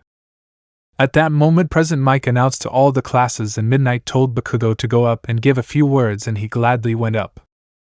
"Bakugo, it doesn't matter how strong you are, if your pride kills you, you will be weak." A phrase that I would have liked to hear when I was little. I took all people as inferior, even making fun of the Quirkless, but a Quirkless made me see that life was different, and that it had to be enjoyed, so that's why. We are all heroes. We all have something inside us that characterizes us, whether you have a devastating power or no. We are all incredible. But today, in front of everyone, I challenge Izuku Midoriya to that friend to reach the final and fight to see who is stronger, he said, smiling, looking at the green-haired boy. Izuku just gave Bakugo the finger but approved in affirmation. "Bakugo, so we're going to fight for that first place and plus ultra," he said while everyone applauded. Midnight, motivating words from young Bakugo. "Then, the first game will be this spins the roulette wheel obstacle course. I'll skip the whole festival since I think it's story filler, since everything happened like in the original anime, but imagine Izuku more fluid in everything, and that in the cavalry instead of Uraraka and Tokoyami his team was Mei, Yui and Setsuna. After that everything went normally, even with the confrontation with Hitomi and him, but she gave up when she found out that the green-haired boy knew her quirk. She had no chance, giving the green-haired boy the pass to the second round where he would face Todoroki. Mike, okay, people, now comes a spectacular showdown between the boy who surprised us all. He is from general classes, Izuku Midoriya, he said as the green-haired boy entered the arena, and he is a deadly weapon, son of the number 2 hero, Shoto Todoroki, he said as the people applauded his entrance, and he also went up to the arena. The murmurs were not long in coming. Everyone said that the green-haired man would lose, that it was impossible for him to beat the son of the number 2 hero, but what they didn't know was that the green-haired man was a son of a hitch. "Mike, begin." "Shoto, I'm sorry," he said while throwing a large pillar of ice. "Izuku, shit, this is going to be difficult," he said, dodging the ice pillar with difficulty. "Get closer to him, you'll surely win in hand-to-hand combat," he said seriously. "Shoto, just give up, Midoriya, you have no chance," he said, throwing another ice pillar. "Izuku, I don't have a chance?" "Okay, then I'll create one," he said, smiling. "Shoto, I warned you," he said, creating 2 ice stakes to use as a weapon. "Izuku, come here, old man, come here," he said, bothering Todoroki. Then the bicolor tried to cut the green-haired boy with one of his stakes, but he did something that nobody expected. He hugged Todoroki and began to run to the exit of the arena. Todoroki felt his body hurt more and more because of the green-haired boy's metal bones, but it was too late, as he felt himself fall to the ground. "Shoto, what the buck?" he said, confused. "Mike, incredible. Izuku Midoriya wins in a very simple way and goes to the final," he said with his mouth open just like everyone else. The entire stadium at that moment began to applaud the green-haired boy in the stands. His class only laughed proudly with Class B, the black-haired boy, although she did not show it, was happy, and in Class A, Bakugo and Kirishima shouted with excitement the green-haired boy's name, making a drop of sweat come out of everyone at that moment. The green-haired boy alone got down from the sand and extended his hand to Todoroki. "Izuku, I'm sorry, but just like you, I want to be part of the hero course," he said, smiling. "Shoto, you weren't that funny, but it was a good fight," he said, smiling, taking the green-haired boy's hand. "Izuku, thank you," he said as he started walking to the steps of his classroom. "Shoto, Izuku Midoriya, what a surprise," he said, smiling. After that everything went smoothly. The remaining fights were the same as in the anime until the long-awaited fight came, the final. Everyone applauded and cheered both boys as they entered the arena. And for the approaching fight, as each one kept their promise to reach the final, on one side was Bakugo Katsuki, one of the strongest members of the hero course, and on the other side was Izuku Midoriya, a kid from the general courses who impressed everyone with his mastery and well-crafted plans. All the students and spectators watched anxiously as the fight was about to begin. Yui, although she wouldn't admit it, was worried that something would happen to the green-haired boy, but she felt sad when she saw how she couldn't see any student with kick-ass characteristics. Apparently he hadn't made it to the final. This saddened the black-haired girl, but she decided to just watch the green-haired boys fight. Both boys stood on guard as they smiled, waiting for the signal to begin the fight, which did not take long to arrive. Mic start. At that moment, Bakugo with his explosions and the green-haired boy running through themselves against each other, resulting in an elbow clash which would begin this fight. Bakugo, ready? He said, smiling. Izuku, like never before, he said, this one also with a smile but nervous. Class C, let's go Midoriya. Class B, Midoriya, they shouted, supporting their friend from general courses and most likely their new partner. Class A, let's go Bakugo, they shouted excitedly. Kirishima, give him his mother. Kyuka, who are you talking to? She said, confused. Kirishima, to the first idiot who hears it, he said, laughing.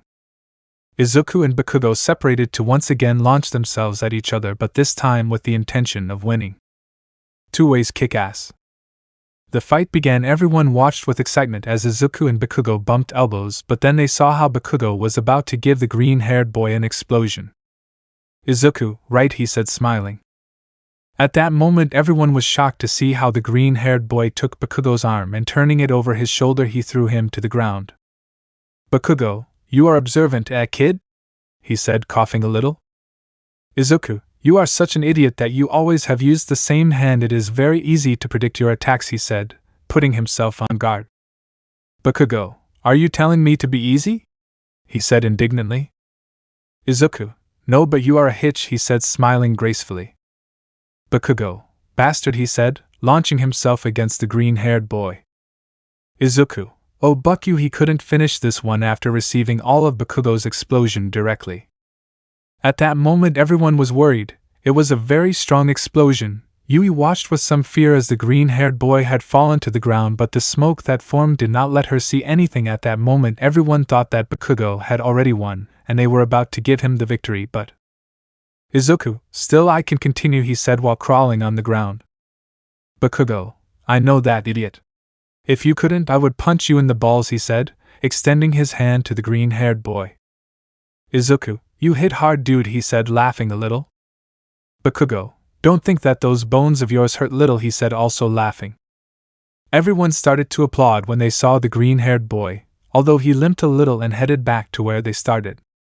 Mike, the rivals summarized the fight, and no one falls, let's go, he said while everyone praised the fight. Then Bakugo, already a little sore from his explosions, began to walk towards the green-haired man while he was limping towards the same thing. Little by little they were increasing their speed until they ran to each other. At that moment Bakugo was about to give the green-haired man an explosion, but he would no longer be afraid. Taking advantage of the fact that a few bones in his hand were made of metal, he took Bakugo's hand and with force tried to throw him off the platform. But Bakugo strongly he clung to his hand and gave him another explosion in the abdomen, which the green-haired man resisted.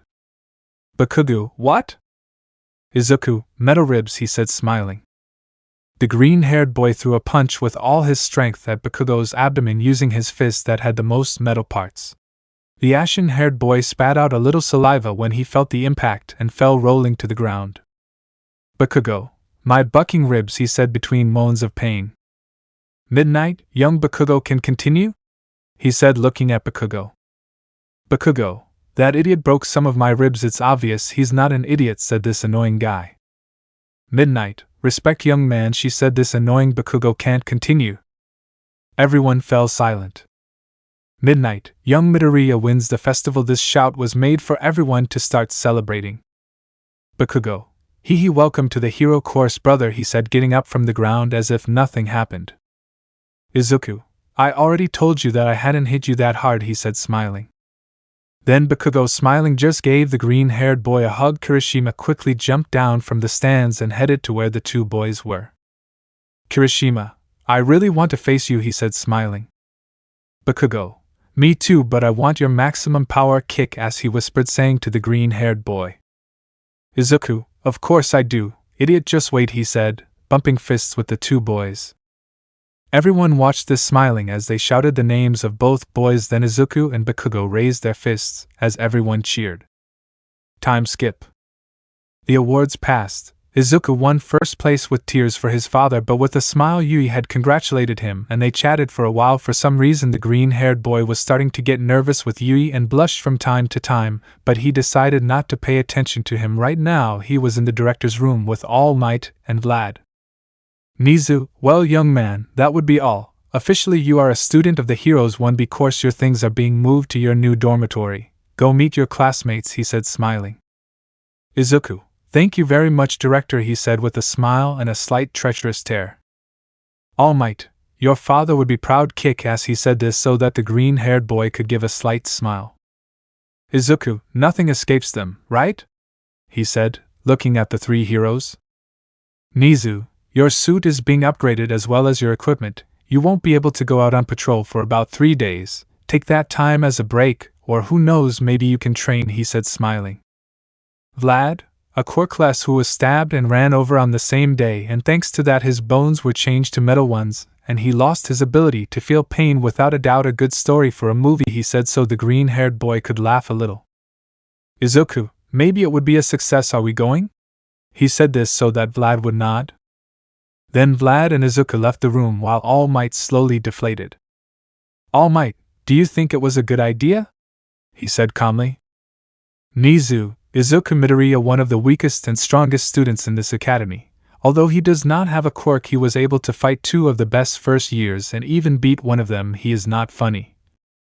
And he is not up to the level of a hero, but we will give him that grace, and we will give him the steps to reach that height. So if you ask me, yes, it was the best idea, he said, smiling. I'm going to make Kick-Ass a true hero. All Might, it already is mediocre, but it is, he said, smiling. The green-haired boy and Vlad were walking through the halls of the UA. Vlad, from now on I will be your teacher. It's something strange even if you don't believe it, boy. I also admire you. Someone weak who wants to defend the innocent at all costs. You are someone great, old man, he said with a slight smile. Izuku, what do you want me to say? I like to help, he said, also smiling. After a couple of minutes the two came to a large door that said 1B. Vlad, I'll introduce you and then you come in, although I think everyone already knows you, right? He said so the green-haired man would nod. Okay, give me a minute. Then Vlad entered the classroom and all the students stood up from their seats and bowed to their teacher. After that everyone sat down again. They already had an idea of the news. Vlad, well, as you know, Midoriya won the sports festival that would guarantee him a place in Class A, but by his own decision he decided to be in Class 1B here with us, so I hope they give him a warm welcome. Midoriya, you can come in, he said so the green-haired boy could come in and greet everyone. Izuku, hello, I'm Izuku Midoriya, but you already know that, he said smiling. Tetsu, Midoriya, he said smiling. Kendo, it's good that you were able to enter the hero course, he said with a smile. At that moment everyone started putting the pieces together, well except for 3 girls. They remembered what happened in Ustend. Everyone, you're kick-ass? They all said, surprised. Vlad, no, we talked to the student who is kick-ass. He said that he didn't want to enter the hero course yet, and that's why he decided to lose in the first round. He said this seriously. At that moment the brunette felt a little bad but was glad to know that she would enter the hero course at some point. Izuku, thank you. Vlad, no problem. Well then, boy, go sit down, he said so that the green-haired boy agreed and sat next to Reiko. Reiko, hello again, Midoriya, she said smiling. Izuku, hey girl, he said, this one also smiling. Vlad, the conversation is for later. Open your books to page. The day passed very quietly since this was after lunchtime. The green-haired boy, after saying goodbye to his classroom, that although they were not together for long they had become friends. After that he went to his new room, but before that the boys called him. Monoma, Midoriya, come eat, he said smiling. Izuku, don't hesitate, what do you want to do to me? He said this alert. Monoma, nothing anymore now you are from Class B, you are a friend, so come eat, he said smiling. Then the green-haired boy sees the rest of the boys and they just nod. Izuku, it's okay, he said, sitting next to Yui. Yui, it's good that you were able to enter the hero course, the black-haired girl said, leaning on Izuku's shoulder. Izuku, it was just a little training and luck and I was able to pass, he said, smiling. Tetsu, so the son of a hitch fulfills his dream, he said, smiling while extending his fist. Izuku, you know what he said, hitting him. Yui, hey, don't tell him that, she said, annoyed somewhat. Tetsu, come on, I just said it so it would sound epic, he said, starting to laugh. Izuku, it's okay, I'm not bothered, he said, looking at the brunette while smiling. At that moment Yui just blushed a little and turned her face so that no one would see her blush. Then the green-haired boy just started eating while chatting with everyone. After eating, the green-haired boy brushed his teeth and went to his room. He was about to turn on his computer but he heard someone knock on the door. Izuku, yes? Yui, Izuku, it's me, can I come in? She said, confused. Izuku, oh, if Kodai passes by, he said, smiling. Then the black-haired girl just went to the green-haired man's room and sat on the beanbag sofa that he had. Izuku, what's wrong? He said, confused. Yui, what? Can I come and chat with my best friend? She said with a pout. Izuku, oh yeah, of course you can, he said, smiling. Then the green-haired boy lays down on his bed and puts a pillow behind his head for support. So? What do you have? He asked, confused. Yui, nothing, I was bored and I wanted to come here with you for a moment before going to sleep. How have you been? She said, somewhat worried. Izuku, well, I'm taking it well. I know my father wouldn't have liked to see me cry, that's why I won't do it, he said, smiling. Yui, and you do very well, he would have that, she said with a slight smile. Like, so do you want to go out tomorrow? She said, playing with a Rubik's Cube of the green-haired boy. Izuku, sure. Where do you want to go? He said, smiling. Yui, how about an amusement park, she said with a slightly bigger smile. Izuku, oh wait, he said while searching through his drawers. At that moment the black-haired girl saw how the green-haired boy took out what seemed to be a credit card but somewhat colorful. Yui, what is that? She said, confused. Izuku, it's an annual pass to the Great Central Japan Amusement Park, the biggest one there is, he said this so that the black-haired girl's eyes lit up. Yui, but that's super expensive, he said, taking the card with excitement. With this we can get on all the games without having to wait in line, he said with a big smile. The green-haired boy at that moment only blushed a little at Yui's smile, which went unnoticed by her. Izuku, why you like parks, huh? He said, smiling. At that moment the brunette realized it, and just blushed and turned her head. Yui, it's just that. Izuku, you've never been to one, right? He said this one so that the brunette denied it. Well, tomorrow you will meet him and you will have fun like never before, he said this one, smiling. Yui, then I'll prepare for tomorrow, she said, slightly blushing at the green-haired boy's smile. Well, I think it's time for me to go to sleep. See you tomorrow, Izuku, she said with a smile. Izuku, see you tomorrow, Yui, she said, also smiling. Yui, finally you call me by my name? She said, a little blushed but smiling. Izuku, you call me by mine, but if it bothers you. Yui, no, it doesn't bother me. Have a nice night, Izuku, she said this to leave the green-haired boy's room. The green-haired boy with a smile just turned off the lights and went to sleep, but with the black-haired girl it was different. When she got to her room she took her diary and began to write something in it. Yui, he already calls me by my name, but why do I feel like this? I was supposed to only approach him to find out who kick-ass is, but now I don't know what to do. She closes her diary, and also turns off her lights while taking her kick-ass figure. The brunette just closed her eyes while hugging the figure, and a question was running through her head. Yui kick-ass or Izuku Midoriya? I don't know, she said with a blush as she slowly fell asleep. True's kick-ass. It was a new day at UA, and Yui was waking up. When she opened her eyes she slightly felt something prick her chest. This was the figure that she had hugged to sleep of her favorite hero. The brunette only looked at the figure for a while. She no longer had doubts, she had already made a decision. She safely put the kick-ass figure in her box and began to undress so she could shower. After that she dried herself, put on her clothes and left her room to go to the hallway. At the moment of doing this she saw how the green-haired boy also came down the hallway. Izuku, Yui, good morning, he said, smiling. Yui, good morning, Izuku, she said with her stoic tone. Izuku, did you sleep well? He asked, confused. Yui, yes, I slept wonderfully, you know.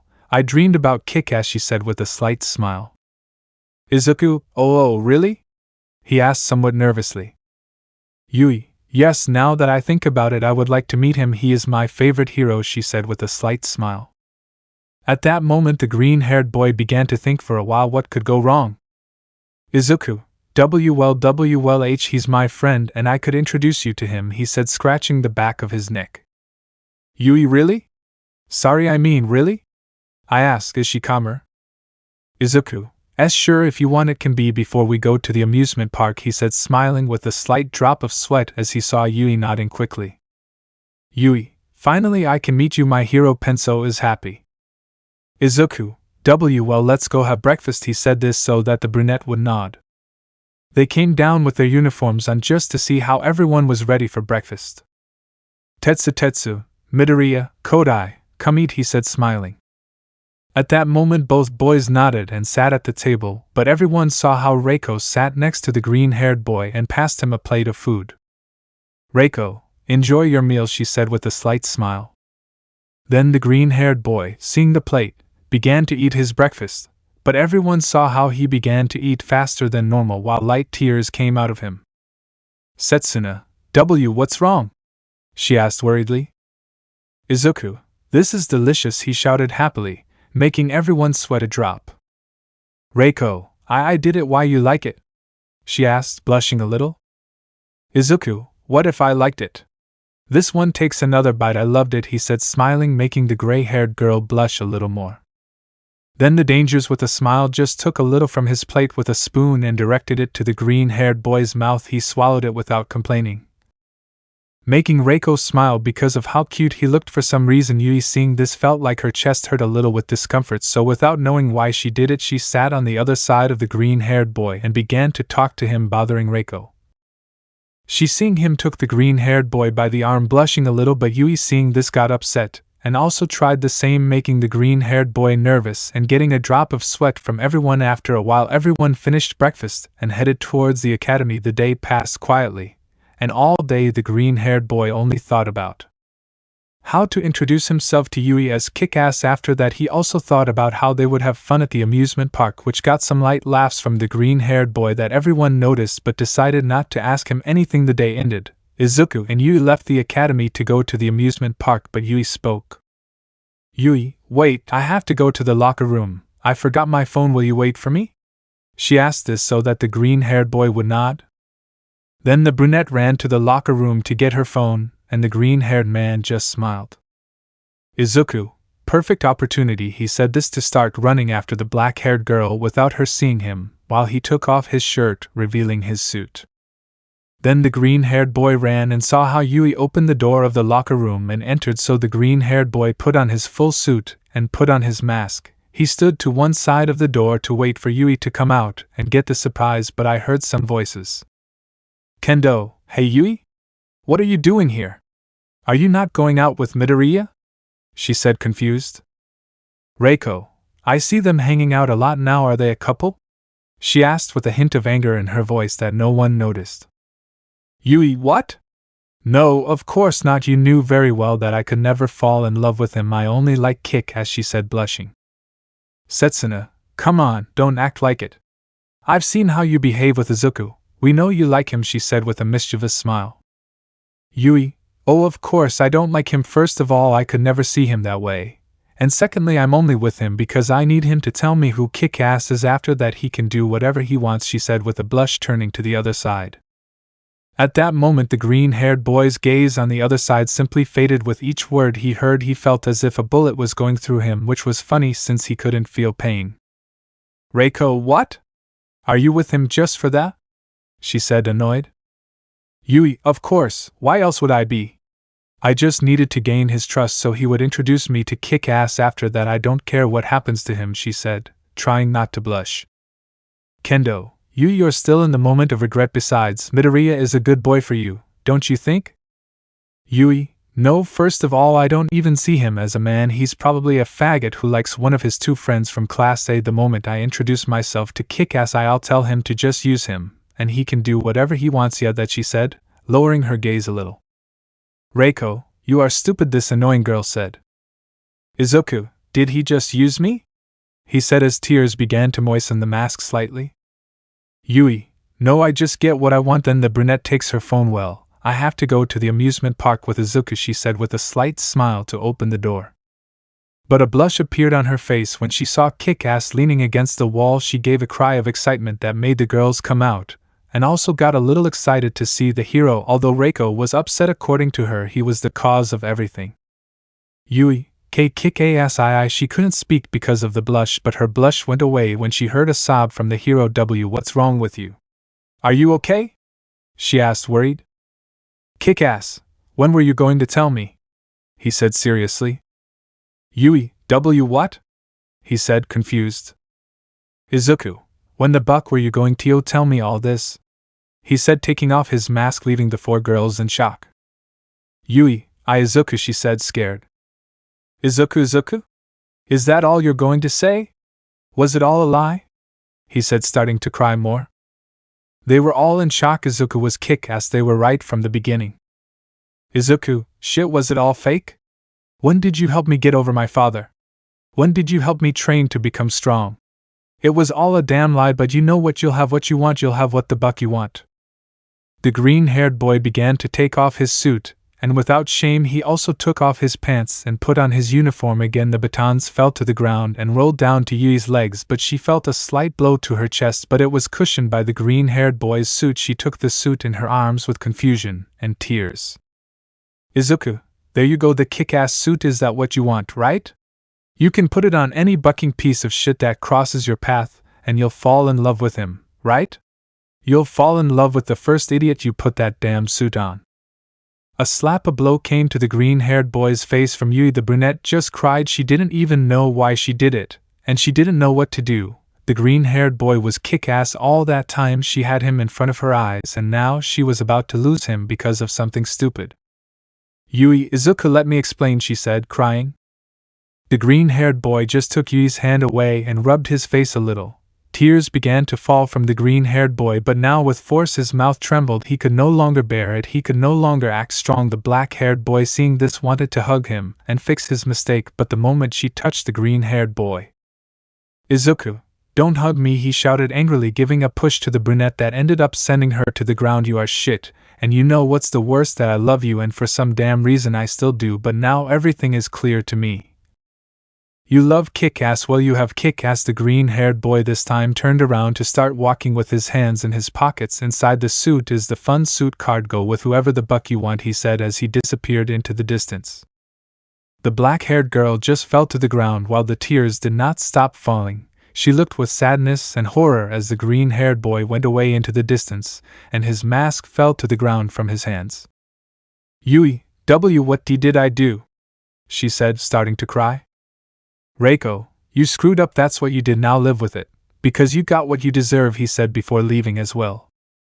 Then Kendo, unable to do anything else, just hugged the brunette, just like Setsuna. Yui just started crying on Kendo's shoulders. Yui, you warned me and I didn't listen to you, she said, crying harder. Kendo, yeah, everything will be solved, okay? Just give it time. Time skip. Monoma, shit bro, this guy is a bastard, he said, sitting in front of the green-haired guy. What the hell does this have to do with you being Kick-Ass? This annoying guy said. Izuku, oh, what do you mean? Monoma, you did not become a hero for her, you became a hero to protect the innocent. You will not leave the hero course, and you will not give up your dream just for a girl who did not know how to value you. This will serve as a lesson to you, brother, to get up with more strength, he said, smiling, extending his fist. Izuku, maybe you're right, but... Monoma, but?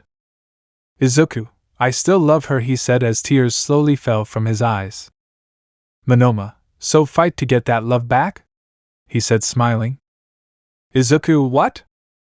Monoma, yes, fight for her to truly love you, not for her to love Kick-Ass, but for her to love Izuku Midoriya. But seriously, if you ignore her for at least a week, don't buck with me, he said seriously. The green-haired boy only gave a slight smile. Izuku, thank you Monoma for the advice and for keeping the secret, he said, opening the door to Monoma's room. Monoma, always brother, he said, watching the green-haired man leave.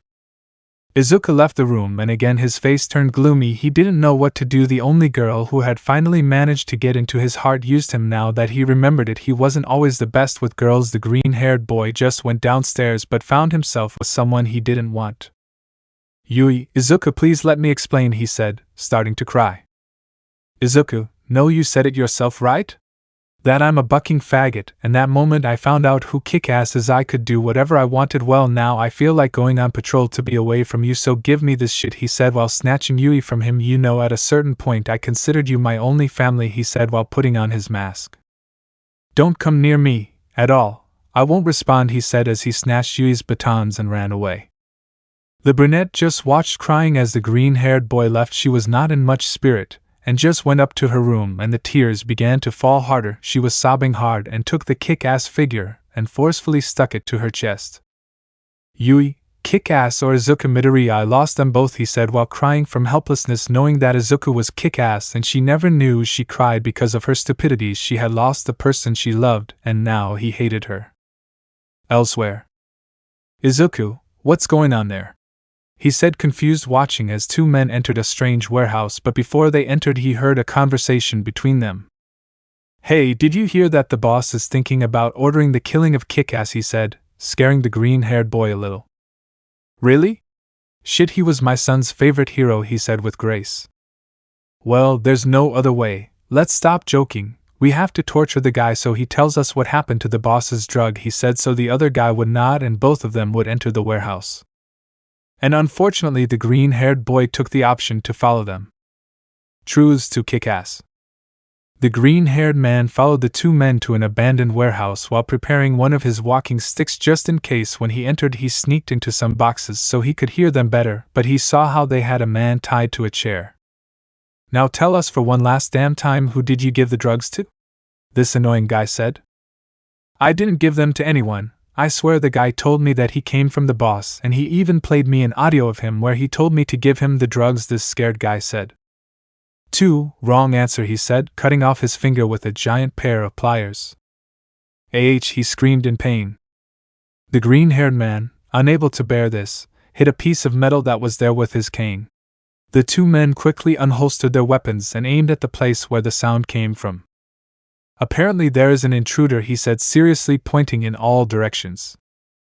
Yes, but where can he? This one couldn't finish because a bullet went through his chest. What? He said this one and fell dead. What the hell, he said, scared but couldn't react when a stick hit him. The blow was strong enough to damage the subject's hand, causing him to drop the gun. He quickly bent down to pick it up, but before he could stand up, a gun was placed on his head. Kick-Ass! I wouldn't do that if I were you, he said with a smile. What do you want? He said seriously. Kick-Ass, clean the world of dirty sons of hitches like you, he said, putting pressure on the gun. Hey, can we negotiate? This one falls dead to the ground. Kick-Ass, no, we won't negotiate anything, he said, blowing on the gun that was releasing a little smoke. Then the green-haired man quickly went to the subject and untied him. He was worried when he saw how his finger was bleeding, so without anything else to do he tore off a sleeve of his suit and used it to stop the blood. Kick-Ass, are you okay? Tell me what your name is? He said seriously. Hisashi. Hisashi, my name is Hisashi. Kick-Ass, do you have anywhere to go back to? He said seriously. Hisashi, my daughters and my wife are waiting for me at home, thank you very much, he said, beginning to cry.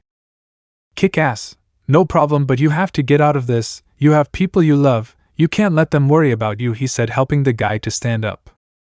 Hisashi, oh yeah? And what right do you have to say that? He said, wiping away his tears and giving a slight smile. Kick-Ass, I don't have anyone alive anymore, no one is waiting for me at home, so it's not a problem for me. Hisashi, oh, I'm sorry, he said, lowering his head. Kick-Ass, no, don't worry, it's not your fault. Do you want me to help you get there? He said so that the man would nod. Okay, let's go, he said as he began to walk with the man. After walking for a while, they reached an alley to get to Hisashi's house. The good thing is that it was a safe neighborhood. The green-haired man was a little surprised by the guy's house since it was a little big. Then they reached the door, and the green-haired man rang the bell. He was going to leave the guy sitting at the door, but then he saw her. A woman with green hair whom he knew very well. Inko, Hisashi, for God's sake, are you okay? She said, worried. Hisashi, yes honey, I'm fine thanks to him, he said with a smile, looking at the masked man. Izuku for a moment saw the inside of the house. He saw two girls who seemed their age coming towards the door because of their mother's scream, and they got worried when they saw their father. / Oh my god, Dad, are you okay? The two said, worried. Hisashi, Izumi, Psycho, yes I'm fine, don't worry, he saved me, he said with a smile, looking at Izuku again. Then the two girls let out a shriek as they recognized the hero. It was Kick-Ass. Izumi quickly pulled out her phone and, taking the hero by surprise, he and Psycho took a photo with him. Izumi, it's the hero Kick-Ass, she said, smiling. Psycho, thank you for saving our father, she said also excitedly, while Izuku nodded. Inko, girls, who is he? She said, a little confused. Izumi, look, let me introduce you to him. He is Kick-Ass, a hero. Kick-Ass, our stepmother, she said, smiling. Inko, hey, I already told you to call me Mom, she said with a pout. Psycho, sorry Mom, he said with a slight smile. Hisashi, wow, I got lucky today, huh? I brought my daughter's favorite hero to the house, he said, smiling. Do you want to come to dinner, friend? He said, looking at the hero. But the four were surprised to see how this one hit hard a wall of the house, breaking it a little. Inko, hey, what's wrong? She said, annoyed. Kick-Ass, so this is why you left us? He said seriously, confusing Inko and the others. Inko, what? She said, confused. Izuku, is this why you left my father and me? For the luxuries? This annoying guy said. Inko, Izuku? She said in shock. Izuku, while we thought you were dead because they never found you, you came up with this nonsense? Did you leave your real family for a fake family? He said, annoyed, taking off his mask. Inko, they are, he said. He is starting to cry. Everyone was in shock when they saw the boy. Apart from being the same age as their daughters, he was also an identical copy of Inko, but as a boy. Izuku's son? I'm not your bucking son. I have a father named Ben, who by the way died, he said this one while Inko cried. And my mother? She left, she disappeared, and now, after 8 years, I find her living among luxuries, comforts, with 2 stepdaughters. And is that my basketball hoop? He said this one, looking at the patio. Then the green-haired boy, without caring about anything, went to the patio and began to pull the ring out of the ground. Inko, son, what are you doing? She said, confused. Izuku, this is mine, all of you. Have a happy life. You had a normal childhood, full of luxuries and comforts, while me and my father lived on what his salary gave. All my damn life I suffered bullying for being quirkless, and just when I thought everything was going well, when I thought I had people who loved me, it turns out that the girl I was in love with used me just to find out who Kick-Ass was. And while your enzyme of happiness and luxuries, did you have my hoop? No, I'm taking this hoop because it's the one my father bought for me, he said, this one pulling out the basketball hoop, but due to the weight it quickly fell to the ground. And I'll bucking drag it all the bucking way, he said, this one annoyed, and started walking. Hisashi, boy, I understand that you feel bad, but you can't do this, he said seriously. Izuku, you are the least suitable for this. You took my mother, and you decided to leave with other daughters who were not even yours. Why? He said, beginning to cry. Inko, your father was no longer the same. Izuku, how the buck is it not going to be the same? This annoying guy shouted.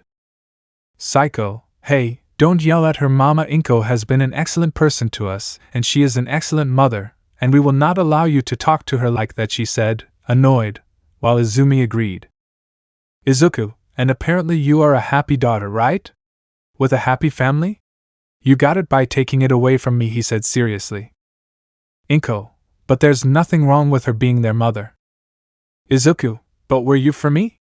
He said this one, while Inko lowered her head. I thought so, he said this one, to carry the hoop with all his strength and start walking to the entrance where he put it on the ground. My father is buried in the 3rd grave on the north side of the cemetery. I hope you can go see him one day and beg for his forgiveness. Although it is the least you deserve, damn hitch, this annoying one said. At that moment Izumi, unable to bear it, set her hands on fire, surprising the green-haired boy a little, and tried to punch him, which the green-haired boy received. He got upset. Apart from taking everything from him, he still wants to hit him. Then he angrily punches Izuku in the stomach and grabs his neck hard on the ground, slowly leaving her without air. Izuku, you took away my happiness, you took away my mother, you took away my life, he said, crying over Izuku's face that was slowly turning red. Izumi, I can't breathe, she said, starting to cry.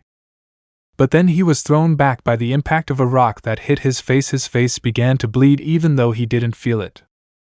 Inko, let her go, she said angrily, taking another rock. Izuku, they separated us, they ruined my life, they ruined everything. Inko, you were a mistake, she said, leaving everyone in shock. Izuku, what? Inko, I never wanted to get pregnant with you, and your father insisted that I have you. I didn't want to raise a son that I didn't even love. That's why I left you with your father, because I didn't want to be with you, she said, while the green-haired boy slowly began to cry. But this time it was different. His mouth was shaking. He couldn't stand it anymore. He fell to his knees on the ground while he hit him hard until he broke his hand, but he didn't feel any pain. He just kept hitting him. When he finished hitting him, he got up and simply started laughing, confusing everyone. Izuku, I don't care about anything anymore, he said, laughing while tears continued to fall from him. Do you want to have your happy family? Well, do it. I don't care anymore. I only had one father who supported me throughout my damn life, and because of him I am still a hero, and the son that you didn't want, the son that you despised, is now in the UA hero course to become one, because even though I don't have a quirk, life smiled at me differently. You can't hurt me. I am made of metal and I don't feel pain. I don't feel any kind of pain. He lowered his head while tears continued to flow. Why? Because these things happen to me. I just want to be happy, be a happy hero with a family that always supports him. Was it too much to ask? That even if it is you intended to love me? He said, looking at Inko. Inko, but Izuku, it's not too late yet. I'm still willing to be your mother, she said, smiling nervously, extending her arms, waiting for the green-haired boy to hug her. Izuku, are you expecting a bucking hug? Buck you idiot, he said, giving her the finger and starting to walk with difficulty next to the basketball hoop. At least be thankful that I saved your bucking husband, and I hope the hell we meet again. Never, he said before leaving. Inko just fell to her knees on the ground while crying quickly. Her two daughters hugged her while they watched with some guilt as the hero left. Hisashi already knew this, so he stood up with difficulty and hugged his wife. Hisashi, I'm sorry, he said while caressing Inko's hair while she couldn't stop crying. The green-haired boy walked for about an hour. The hoop was somewhat heavy. He entered the UA and put on his normal clothes. But he looked dirty and was still bleeding from his head. Then he entered and arrived at his dorms where he saw all his classmates. He threw the hoop on the ground, confusing everyone, but then they saw how he came back all dirty and bleeding from the head.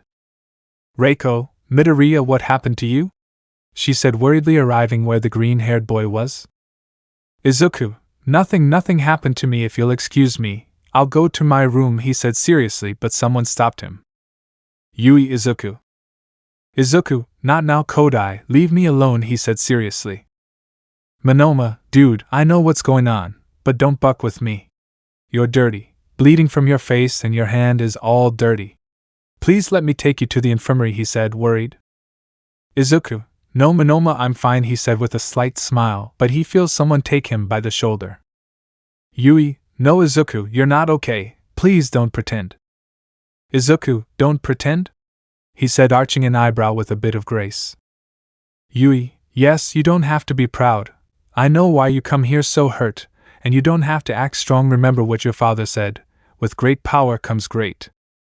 Izuku, finish it, and I'll break you and your mother, he said angrily with a broken tone of voice. This surprised everyone, well, those who didn't know the problem with Yui. Ibara, Midoriya, you shouldn't say that to a girl, she said seriously. Izuku, oh no? Then what should I tell her? Yes, Yui, thank you for betraying me just to find out who Kick-Ass was and get me excited thinking that finally a girl was interested in me? Or yes, Yui, thank you for making me feel important even though it was all a plan of yours? That? Is that what you want me to tell her? He said, starting to cry. Ibara, what? She said, surprised and disappointed. Izuku, yeah, didn't she tell you? I thought she proudly said her plan. I used a boy who has been bullied his whole bucking life and pretended to help him get over what happened with his father just to know the identity of a superhero that I like and ask him to be my boyfriend even though I don't know if he's a shit inside. Didn't she tell you? This annoying guy said. Tetsu, Kodai, really you? Yui, I don't want to talk about it now, she said seriously, trying to remain stoic. Izuku, why not? The brunette slaps the green-haired boy. She began to cry while Izuku simply had his gaze towards where her face was directed. Yui, why are you doing this? I was wrong, okay? But we all make mistakes. Why is it so hard for you to forgive me? Don't be a piece of shit. Izuku, you are the shit, he said, offending Yui. Yui, so what right? Izuku, with what right do you say that? I was left without a family. I was left with nothing. I only have my 2 friends who, for your information, are like my brothers, and I don't see them the way you insinuated, and I came to consider you part of my family, part of my life, and what's the worst? Today I saved a man. If I'm bucking kick-ass, he said, taking off his mask, seeing how everyone was surprised. I saved a damn man who, oh surprise, was the husband of my dead mother, who is more alive than ever with 2 stepdaughters and full of luxuries. And do you know what she told me? He told me that he never loved me. That he left me because he didn't want to support a son that he didn't love. Do you know what the buck it feels like? He said, punching hard on the wall next to Yui's face, which scared her that the whole bucking world turns their damn back on you. You don't know it feels like a bucking thing. He couldn't continue as he felt arms surrounding him. Reiko, the world has not turned its back on you because as long as we are here you will have someone to turn to. We do not care who you are Izuku Midoriya, our partner and friend. And we will always be there for you, understood? She said with a tender smile. But she felt how she was squeezed harder, and a few drops fell on her shoulders. It was the green-haired boy who fell to his knees, ending up with his head on her belly while he cried hard. Izuku, why do these things happen to me? He said, crying. Reiko, because they are tests that life puts for the strongest, she said while caressing the green-haired boy's hair. After a few moments, the green-haired boy got up from the ground, helped by Reiko. Everyone saw him. Yui just stayed quiet while trying not to cry. Tetsu, are you staying for lunch? He asked calmly. Izuku, no thanks for now. I need to go rest, think carefully about what I'm going to do. I don't know if I can continue with this, but I need to sleep, he said, covering his eyes so that everyone would nod. Thank you, he said to start to leave, but someone took him by the arm. Reiko, my room is 4 from yours. Go if you feel bad, she said with a slight smile so that the green-haired boy acknowledged, but her look was gloomy. Then the green-haired boy went up the stairs under the sad gaze of everyone, which then turned into a look of disappointment towards Yui. Yui, yes, I was shit. You don't have to remind me, he said, sitting on the couch trying not to cry. Reiko, you were shit. You were a hitch. You were everything but a damn person. That's what you were, he said angrily, and also went to his room. The brunette just started to cry silently while Kendo and Pony comforted her. They weren't on her side, but they wouldn't leave their friend alone either. The rest of the room just calmed down. They weren't. He was going to hate her. It was a problem that didn't bother them, so they just went back to their activities. But now, with the sad atmosphere that had formed, the green-haired boy was crying in his room while holding a photo of him with his father. Izuku, Dad, I miss you, he said, crying while little by little he fell asleep. In another place. What do you mean I killed 2 of my men and freed the spy? This annoying guy said. Yes, so what do you want us to do about it? He said seriously. I want him killed and his head brought to me on a stake, this one said, annoyed so the man would nod. You got into where you shouldn't have, kick-ass, this one said, inserting a knife in the hero's photo. Izuku vs. Bakugo vs. Kirishima PT1 kick-ass. A new day, a new problem. The green-haired boy woke up from his dream. It was 7 in the morning. He still had an hour and a half to get ready and arrive. He felt his face a little stiff, and it was because of the tears that had dried on his face. The green-haired boy, not caring about anything, got up, and for a moment he looked at himself in the mirror. With great power comes great responsibility. He clenched his fists, as his eyes trembled slightly. You were a mistake. With a determined look he looked at himself in the mirror. I just need him to tell me who Kick-Ass is and then he can do whatever he wants. Then the green-haired man took a needle that he had in the cabinet with force and pierced his ear. He was thankful that he did not feel pain. Then he put on his uniform and bandaged his hand that was already somewhat red from the fracture. He looked at his face for a moment, and saw how he still had a little blood in that wound, so he disinfected his face and put on some bandages. He looked at himself in the mirror and smiled. Reiko was right. Life put tests to the strongest, and Izuku as the strongest would overcome them. He fixed his tie, put on his yellow boots, and went downstairs. When he came down, he saw the basketball hoop on the floor and leaned it against the wall. Later he would fix it. Others who also came down were the girls, but they blushed deeply when they saw the green-haired boy. All and Midoriya? Izuku? They all said, blushing. Izuku, what's wrong? He said confusingly, turning to look at them, blushing more. Just imagine him in uniform. Reiko, what did you do to yourself? She said, blushing. But the green-haired boy with a smile just approached Reiko and began to caress her hair, to the blush of this one and the jealousy of a girl or two. Izuku, I followed your advice. Life tests the strongest. Then the gray-haired girl just smiled and took the green-haired boy's hand, pressing it closer to her hair, much to Yui's and Reiko. And as the strongest you have to overcome them, she said with a smile, making the green-haired boy blush a little. Reiko, noticing the green-haired boy's blush, just gave a light laugh. Yui saw this jealously, just like the other girl, but unlike her, Yui was not going to lose. Yui, Izuku, how did you sleep? She asked nervously and blushing. Izuku, well, let's go have breakfast, he said, smiling so that Reiko would nod, but before leaving, Yui took him by the arm. Yui, did you sleep well? Izuku, you don't care my damn life, and listen to me for the last time, Kodai. I won't answer anymore. The next time you touch me, and I don't know what you're trying to do. If you yourself said, the moment I know who Kick-Ass is, I'll be able to do whatever I want. And you already know who Kick-Ass is, so what I want now is to eat my breakfast away from you. Do you understand that? He said this so that Yui, with her gaze downcast, acknowledged. Okay, then do me one last favor and don't come near me at all. I don't want to see you. I don't want to talk to you. I don't even want to feel your presence. I just want to get away from you, he said with a gloomy look as he slowly walked to the kitchen. Yui started to cry and the girls got upset. That was going too far even for the green-haired boy, so they got upset except for Yui, Reiko, and they went to the kitchen to face the green-haired boy. The green-haired boy was preparing his breakfast very calmly when a horn landed on his neck. Pony, you will go right now and apologize to Yui. Do you understand? She said, this annoying girl. Izuku, yes, I understood, but no, I don't want to do it, he said without paying attention to the horn.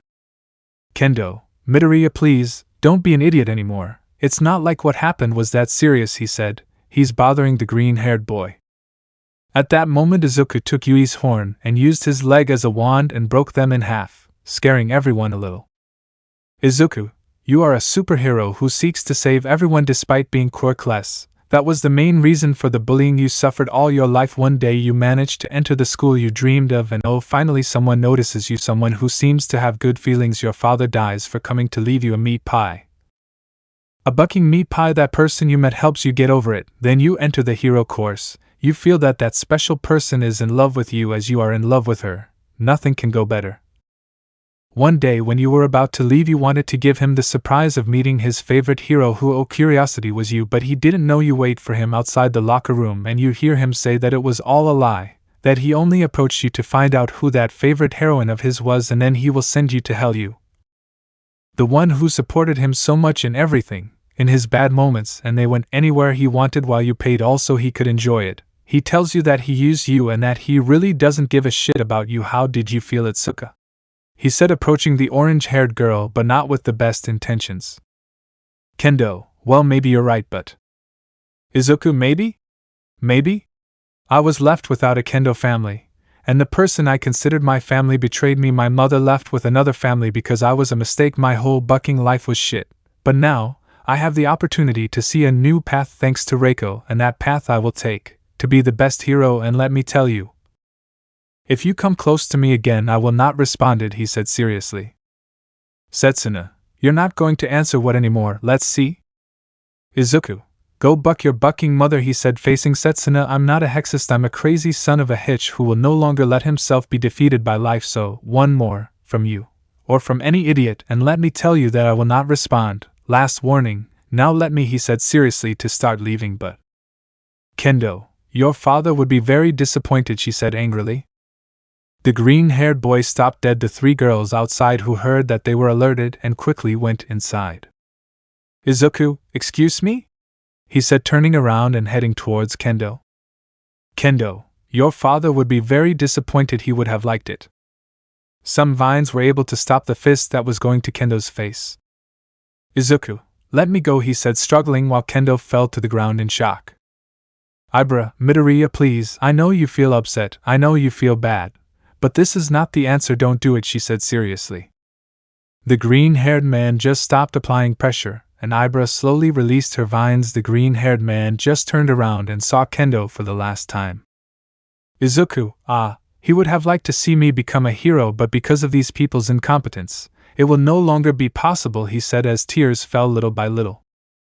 Ibra, Midoriya, let me help you, she said, putting a hand on the green-haired boy's shoulder. Izuku, you can't help me, nobody can do it, this annoying guy said. Ibra, no, if there is someone who can do it, come with me next Sunday to church. It will help you release all that fury and hatred inside you, and it will also help you to confess your sins and pray for Mr. Ben, yes? She said with a tender smile so that the green-haired boy would nod. Izuku, the church, I haven't been there for a while, he said with a slight smile. Thank you, Shiozaki, I'll gladly accompany you, he said with a slight smile as the atmosphere slowly calmed down. Ibra, well, we'll go on Sunday at 7. About 4 hours will be enough, she said this so the green-haired boy would nod. Then the green-haired boy breathed in and out. He gave Kendo one last look. Izuku, please don't mention my father again, he said as he left the kitchen. The orange-haired girl just stayed on the ground for a while watching the green-haired boy leave. She touched her face for a moment, but then thought about what she said. She didn't think at that moment. If she went too far, she would apologize later to the green-haired boy. Izuku, with nothing else to do, just began to walk through the academy until it was time to enter, but on the way he met someone. Lida, oh Class B? He said, confused. Izuku, hey friend, hello, he said, smiling. Lida, hello classmate B, how are you? He said, making a perfect 90-degree bow. Izuku, well, ready for our confrontation, he said with a slight drop of sweat. Lida, well, me too, let's do our best, he said, so the green-haired boy responded by raising his fist with a smile. So Lida just continued on her way while the green-haired boy, a little confused, also continued on his way, but he heard his phone ring and thinking it was a message from Bakugo or Kirishima, he took it out, but he was greatly surprised to see that someone had written to him directly through the Kick-Ass Facebook page. Izuku, I want to meet you, Red Mist. Who the buck is Red Mist? This confused man said. The green-haired boy thought about it for a moment. What is the worst that could happen? So he shrugged his shoulders and just answered. Izuku, sure, wherever you want. This one sent the message. Should I bring my weapon? This one said, confused. Reiko, carry your weapon for what? She said, confused. Izuku, ouch, Reiko, don't scare me like that, he said, holding his chest, breathing heavily. Reiko, sorry Izuku, she said with a slight smile, but covered her mouth when she heard what he said. I am Midoriya, I know. He feels a hand on his head. Izuku, no problem, you can call me whatever you want anyway. I have nothing that interests them about me, so I don't see why I wouldn't trust you, he said, smiling. Reiko, you're wrong there, I'm interested in getting to know you better, she said with a slight smile. Izuku, sure, W whenever you want, he said a little nervously, turning his head, earning a few small laughs from Reiko. But Yui, who saw this from afar, had an aura of pain and fear as her fingers dug into the wall due to the pressure she exerted. Yui, I'll find a way to get her away from him, she said, annoyed, watching how the green-haired boy and the gray-haired girl interacted. But what nobody noticed either is that in the distance another girl was also jealously watching the interaction of these two, and she didn't even know why. Because he only talks to her, she said with a tender pout. Izuku, hey, the class battle is now ringing the bell. Will you join me to pick up my outfit? He said this so that the gray-haired girl would nod. Reiko, yes, let's go, she said with a slight smile as she began to walk with the green-haired boy. The two walked for a while, until they reached the support workshop. The green-haired boy with a smile just opened the door, but Reiko was frightened to see how an explosion devastated the Reiko, Izuku, she said, scared. Oh, said a girl with a little pain. Who are you? She said, confused when she saw the green-haired boy getting off of her. Izuku, hi, I'm Izuku and I've come for my suit, he said while the strange pink-haired girl extended her hand to help him get up. Izuku, Izuku Midoriya, she said so that the green-haired boy would nod, and she entered her laboratory for the suit but stopped dead. Wait, kick, as she said excitedly. The green-haired boy quickly covered the girl's mouth, causing them to be in a very compromising pose, which made May blush while Reiko had a vein on her forehead. Reiko, Izuku, she said this while an aura came out from behind her. Izuku, are Reiko? He said nervously. Reiko, what are you doing? She said angrily. Then the green-haired boy realized the position he was in with the girl and quickly took off his face, blushing a little. Izuku, sorry, I didn't nervous mean to, he said somewhat. May, don't worry, Kick-chan, she said with a smile, blushing the green-haired boy a little more and making Reiko's teeth grind. By the way, I'm handsome May, a great inventor, and I can also make pictures for you for a small fee. Izuku, you studied graphic design, right? May, yes, she said with an aura of sadness. Izuku, don't worry now, can I see it? He said excitedly. Then May with a smile just nodded and handed a small box to the green-haired boy. The green-haired boy, upon opening it, saw with confusion how inside the box there was only what appeared to be a bracelet. Izuku? May, put it on, she said smiling. So the green-haired boy, with nothing to lose, put on the bracelet and assumed the obvious when he saw that nothing was happening. But then May spoke. May, suit activate. Izuku, what? Wah. The green-haired boy felt the liquid running through his entire body and then turning into a firm mass that adhered to him. Izuku, what the buck? He said surprised. May, meet Kick Symbiote, she said smiling. Izuku, why the buck does he have the name Venom? He said surprised by his new suit. May, do you like it? She said smiling. Izuku, what if I like it? Not even in my best designs did I imagine something this great, he said happily. I would kiss you right now if Reiko wasn't here, he said without realizing what he said, making the pink-haired girl blush. But shit, Reiko, you know what? Reiko, idiot womanizer, she said, slapping the green-haired boy and leaving with a pout. Izuku, shit, girl, I have to fix that problem. I'll see you later. Thanks for the suit, he said as he ran away. May, you're welcome, Kick-chan, you're welcome, she said with a slight smile and a blush.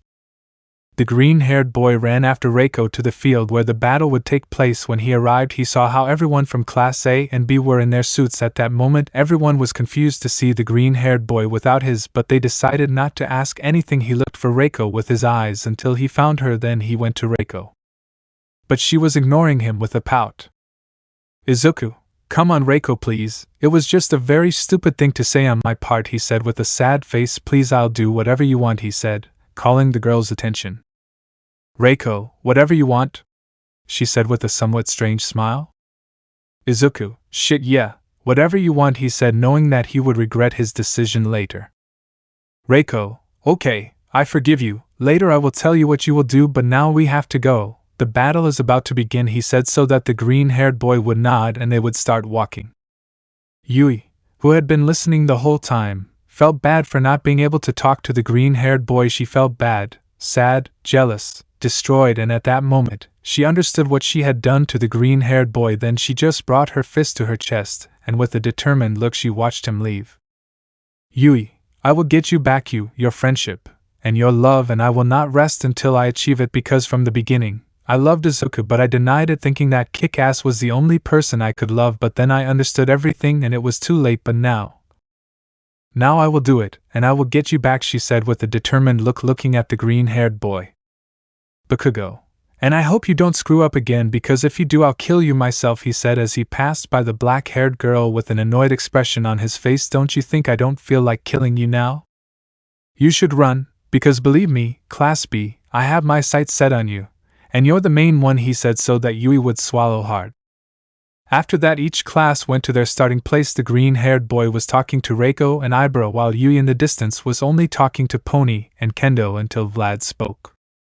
Vlad, well, just to remind you, Teaming up between classes is prohibited except to stop another. After that, everything is allowed except doing more damage to your opponent. That being said, you may begin. He said this so that everyone agreed and began to walk. Midoriya put on that bucking suit. He said this so that everyone turned their attention to the green-haired man when they realized that he didn't have his suit, and were surprised to see how when he said a few words to the bracelet that his liquid suit was wearing, it impregnated him.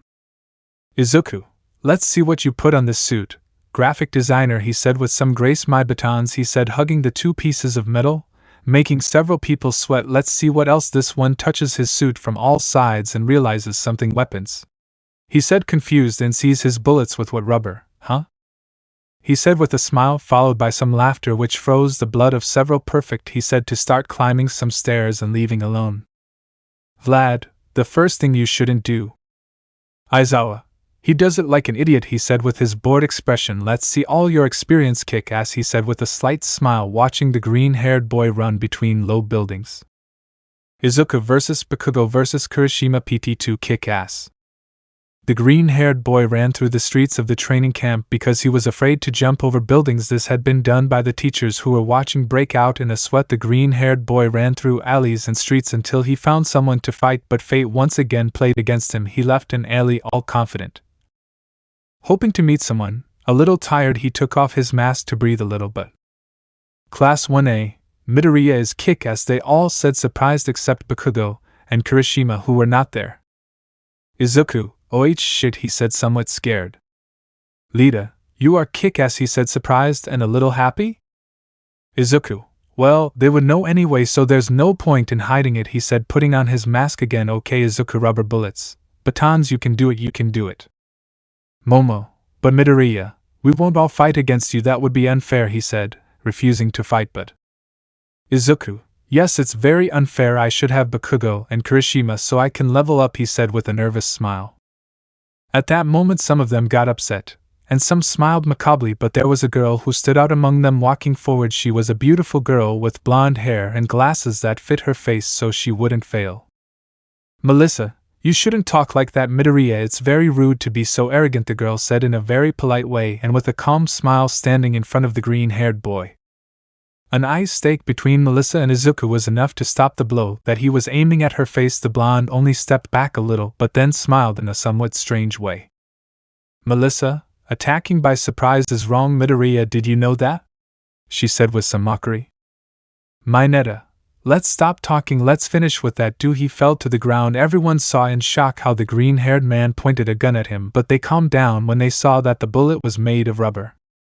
Izuku, one less, he said, breathing heavily due to nervousness.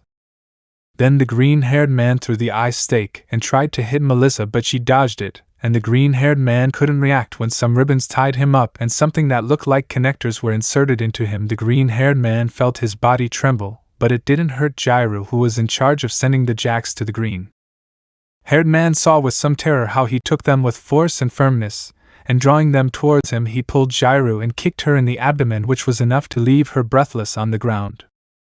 Momo, what? How did you endure that? She said somewhat nervously. Izuku, here's a curious fact. He takes out both batons and looks at them all with a smile. I am immune to pain, he said as he launched himself against Class A. With the Class B, they were checking the surrounding areas in search of someone from Class A, or the green-haired boy. Reiko was worried about the green-haired boy, as was Yui, and a certain girl. Questions were running through everyone's heads. What if he had gotten hurt? What if Class A had found him and now he was facing everyone alone? But something snapped them out of their thoughts, and it was a huge explosion that originated about 4 buildings from where they were. This had attracted the attention of both the class and 2 boys who were a little far away. Kendo, let's go, she said, somewhat worried, so that everyone agreed. With Bakugo and Kirishima. Bakugo, where the hell is that hitch? I want to blow her face up, said this annoying guy. Kirishima, come on Bakugo, calm down, you better. What the buck is that?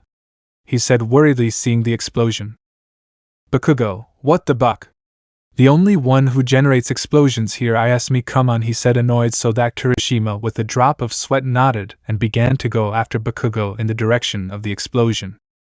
With Izuku. This one was with his mask turned, while Melissa, Shoto, Momo, Tsuyu, Shoji and Denki were standing breathing a little heavily, and the rest of the class was behind the green-haired man, some unconscious and others with a rubber bullet next to them. The green-haired man's guns were lying next to him, while he breathed tiredly the handle of his batons. Hurt, but he did not give up this one with a smile, only he took his batons again, but unfortunately the blood that ran through his head cut him off. Momo, Midoriya, please, you can't continue anymore, give up, she said seriously.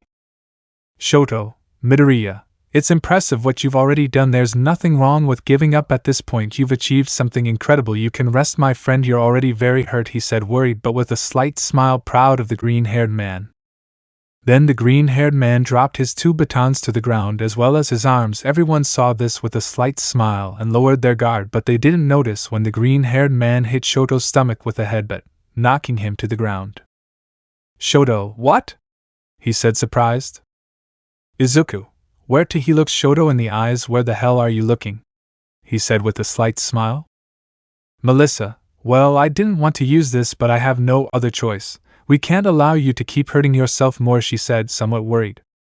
Then Melissa sees Zero, and he notes the green-haired man, having his gaze down, did not see this, and with all his strength ran to where Shoji was, who was the closest, but his strength did not allow him to dodge Zero's ribbons. He felt when those ribbons tied him, and firmly falling to the ground, he forcefully tried to get rid of the ribbons, but he no longer had enough. He began to growl as he used more force than he should. Melissa, seeing this, only touched his head lightly, emanating a blue light so that everyone could see how Izuku's eyes rolled back and he stopped moving.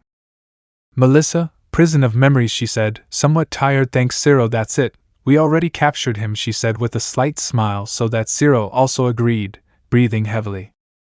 Denki, good thing it's over now. He couldn't react when some vines grabbed him by force and slammed him into the ground, making a big crater in it. Everyone watched with some fear as Ibara came with her hands together, but her eyes lit up red. Ibara, who hurt Midoriya? She said, annoyed seeing the remaining boys. But everyone sees how Bakugo falls from a building with a huge explosion and heads straight for Yui. Bakugo, I'll tell you who hurt him. It was that damn girl there, he said, this annoying, trying to give an explosion to Yui that she was able to dodge by making a big rubble tch. So Bakugo and Kirishima replenished their guard now with the remaining Class A's just as Class B stood on guard. Reiko, what did they do to Izuku? She said, annoyed, standing on guard. Shoto, who stood up slightly from the ground, also stood on guard when he saw what was happening. Shoto, he fought like a warrior, but it was too much for him, he said while frost came out of his feet. Yui, untie him, he's already very tired and those ropes only hurt him more. She stands on guard. Untie him now or you'll see, she said angrily. Shoji, we can't do that yet, he said seriously, to also be on guard. Kendo, boys ready to fight, he said this so that the whole class agreed. 3. Bakugo was preparing light explosions. 2. Reiko began to make debris float around her. Her annoyance was noticeable. 1. Just like with Reiko, Yui and Ibara also prepared themselves. Ibara made her vines sharp while Yui took small debris from around her. Kendo, now, he said this so that everyone would launch themselves against each other. The battle was about to begin but was stopped upon hearing someone's voice. Izuku, please, he said with a broken voice, confusing everyone who stopped the fight when they saw the green-haired boy. Bakugo, and what's wrong with this one? He said, confused, so that everyone shook their heads just as confused. Izuku, I don't want you to abandon me, he said, starting to cry but still with a blank look, leaving everyone static. Shoto, hey, are you using that? He said, confusing himself while looking at Melissa. Reiko, oh, what do you mean by that? She said worriedly, watching the green-haired boy cry. Melissa, prison of memories, an attack that leaves you in a deep trance where your bad memories will repeat themselves over and over again, each one worse than the last. Class B. Bakugo and Kirishima opened their eyes at this worriedly. Bakugo, shit, get him out of there already, he said seriously. Melissa, what? But why? Izuku, no, I still want to be with you, he said as he began to crawl on the ground while tears were still falling. Everyone watched worriedly as the green-haired boy stopped crawling. Yui, worried and to the annoyance of Reiko and another girl, approached the green-haired boy. Yui, Izuku, are you okay? She said worriedly, moving the green-haired boy. Izuku, Kodai, why? This question that the green-haired boy had asked, almost on the verge of unconsciousness, left everyone baffled. Although he had said it in a whisper, it was perfectly audible due to the deathly silence that had been caused. Izuku, why did you lie to me like that? Why did you do it? He said again in a whisper, making the brunette start crying. Yui, because I was an idiot, someone who didn't know how to value you, she said, crying, hugging the green-haired boy tightly. Izuku, why? This had made the brunette start crying more, but she didn't move away from the green-haired boy and continued hugging him tightly. Kirishima, get him out of that shit now, he said this so Melissa would nod. Izuku, why did you lie to me like that? Melissa, release, she said this so that the green-haired boy would come out of his trance and realize that he was being hugged by Yui. Yui, because I was stupid, a stupid idiot who didn't know how to accept that I loved you above all things and who preferred to use you to be with someone she didn't even know. Please forgive me, she said, and began to cry more. The green-haired boy, upon hearing what Yui said, remained silent for a moment. He simply stayed, feeling how Yui's tears fell on his head and ran through his hair until they fell down his nose. They were tears that he knew very well, authentic tears, so he was calm and just got out of Yui's arms. She, seeing how the green-haired boy got up under her gaze, thinking that he would insult her again, and she wouldn't say anything since she deserves it, but she remained silent, and with a slight blush to Reiko's jealousy, and she felt how the green-haired boy slowly caressed her hair. Izuku, look, I don't forgive you, but after this maybe, just maybe, I could try to do it, he said with a slight smile, so that Yui began to sob while taking the green-haired boy's hand tightly. But for now, get up, we have a fight to finish, Yui, he said with a slight smile, so that the brunette, still crying, acknowledging and wiped away the tears that kept falling. Yui, yes, she said, watching as the green-haired boy turned around. But some vines were quick to hold him up when they saw how he was staggering and about to fall. Kendo, Midoriya, rest, we will take care of this, he said, smiling. Izuku, no, you can take care of whatever you want, but as for the two of them, I'll take care of them, he said, looking with a smile at Kirishima and Bakugo, who also smiled that little. Ibara, but Midoriya, you are no longer in condition to fight, please just rest, she said, worried about the green-haired boy.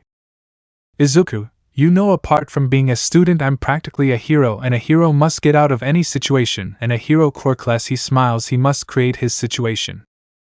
Then the green-haired boy with a smile puts a hand in his pocket, and everyone sees how he takes out a small smile. Ibara, seeing the green-haired boy's smile, also smiled and blushed a little. Letting go of him little by little, he staggered, but with his own strength he stood up.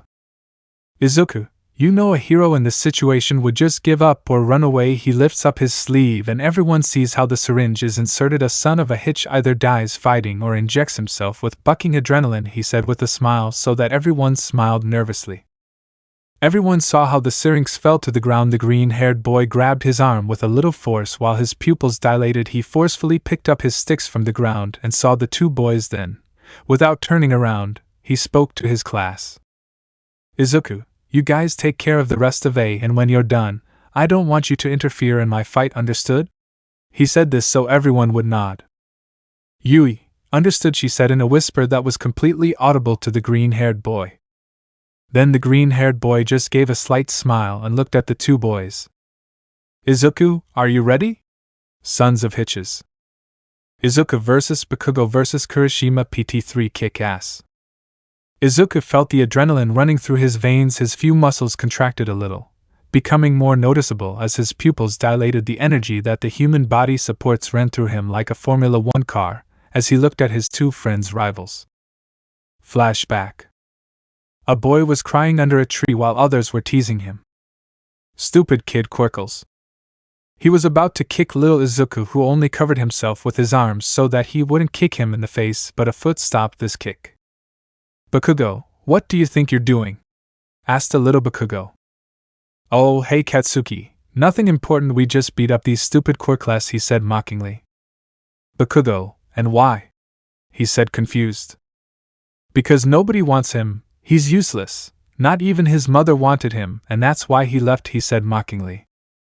Izuku, that's not true, she passed away. Shut up, you moron.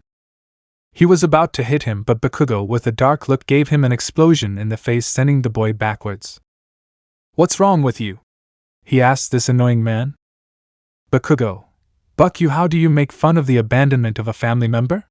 The only stupid one is you shit boy, he said, this one scaring the other boys who could only nod and run away in fear. Hey you, are you okay? He said, this one confused. Izuku, why yes, I'm fine, he said with a little fear. Bakugo, come on, don't be afraid. The great Katsuki Bakugo will defend you, he said with a big smile. Izuku, but aren't you a bully? He asked, confused. Bakugo, I know what it feels like to lose a loved one. I lost my father when I was little, but believe me, you'll get through this. He extends his hand. Do you want to play with me? He said, smiling. Then the green-haired boy just wiped away the tears he had and accepted her hand. Izuku, yes, he said with a big smile. End flashback. Izuku, since that day you were always a hero to me, he said, giving Bakugo a punch in the stomach while stopping one from Kirishima, but he felt his hardened skin piercing his flesh a little. And now, I want to surpass that idea I have of a hero. I want to surpass you, he said, but an explosion made him step back. Bakugo, well, try it, he said, smiling, but a blow to his back made him fall, but he recovered instantly. Kirishima, I won't stay behind either because now I see both of them as rivals and I will surpass them, he said, smiling. Flashback. Kirishima, hey, they're threatening him for money that's not for men. Who is that? He said without paying attention. Third grade Kirishima, let's go, he said, pulling the boy who was being robbed without paying attention to Kirishima. Kirishima, wait. Two boys came out of the bushes scaring Kirishima a little. Leave it alone, Kirishima. Kirishima, were you watching? He asked this annoyingly. Don't get into trouble again. Kirishima, it doesn't matter the gift as long as he is a knight, he said, this determined one. The two boys simply left. Kirishima was going to go rescue the boy, but before he got there he noticed how another green-haired boy crouched behind them and another ashen-haired boy with an explosion pushed them back, causing them to fall on their backs. Izuku, so you're stealing from people, you sons of hitches? This annoying guy said. What do you want, Quirkless? This annoying guy said. Izuku, he said with fear, stepping back, but Bakugo grabbed him by the collar of his shirt. Bakugo, what did you call him? He said, annoying, putting his foot on the boy's shoulder. Ieke Katsuki, I ignore him. You know how he is, he said nervously.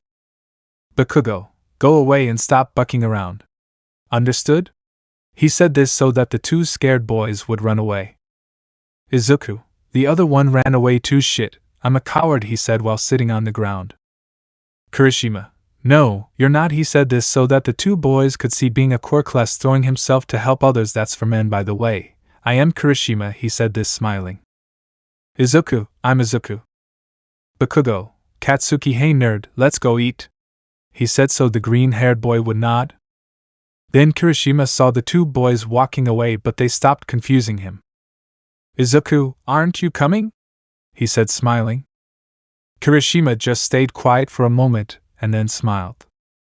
Kirishima, yeah, let's go, he said, reaching them. Hey, by the way, that was great, he said with a big smile so that Izuku and Bakugo smiled. End flashback. Kirishima, you gave me the inspiration to be a real man, and thanks to you I am what I am today. That's why I want to surpass you all, and then surpass myself, he said, giving the green-haired boy a punch that sent him to the ground, but due to the effects of adrenaline he got up quickly.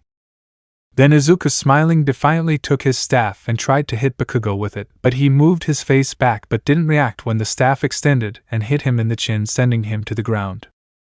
Izuku, what the hell? He said, surprised. Since when does he do that? He said, smiling.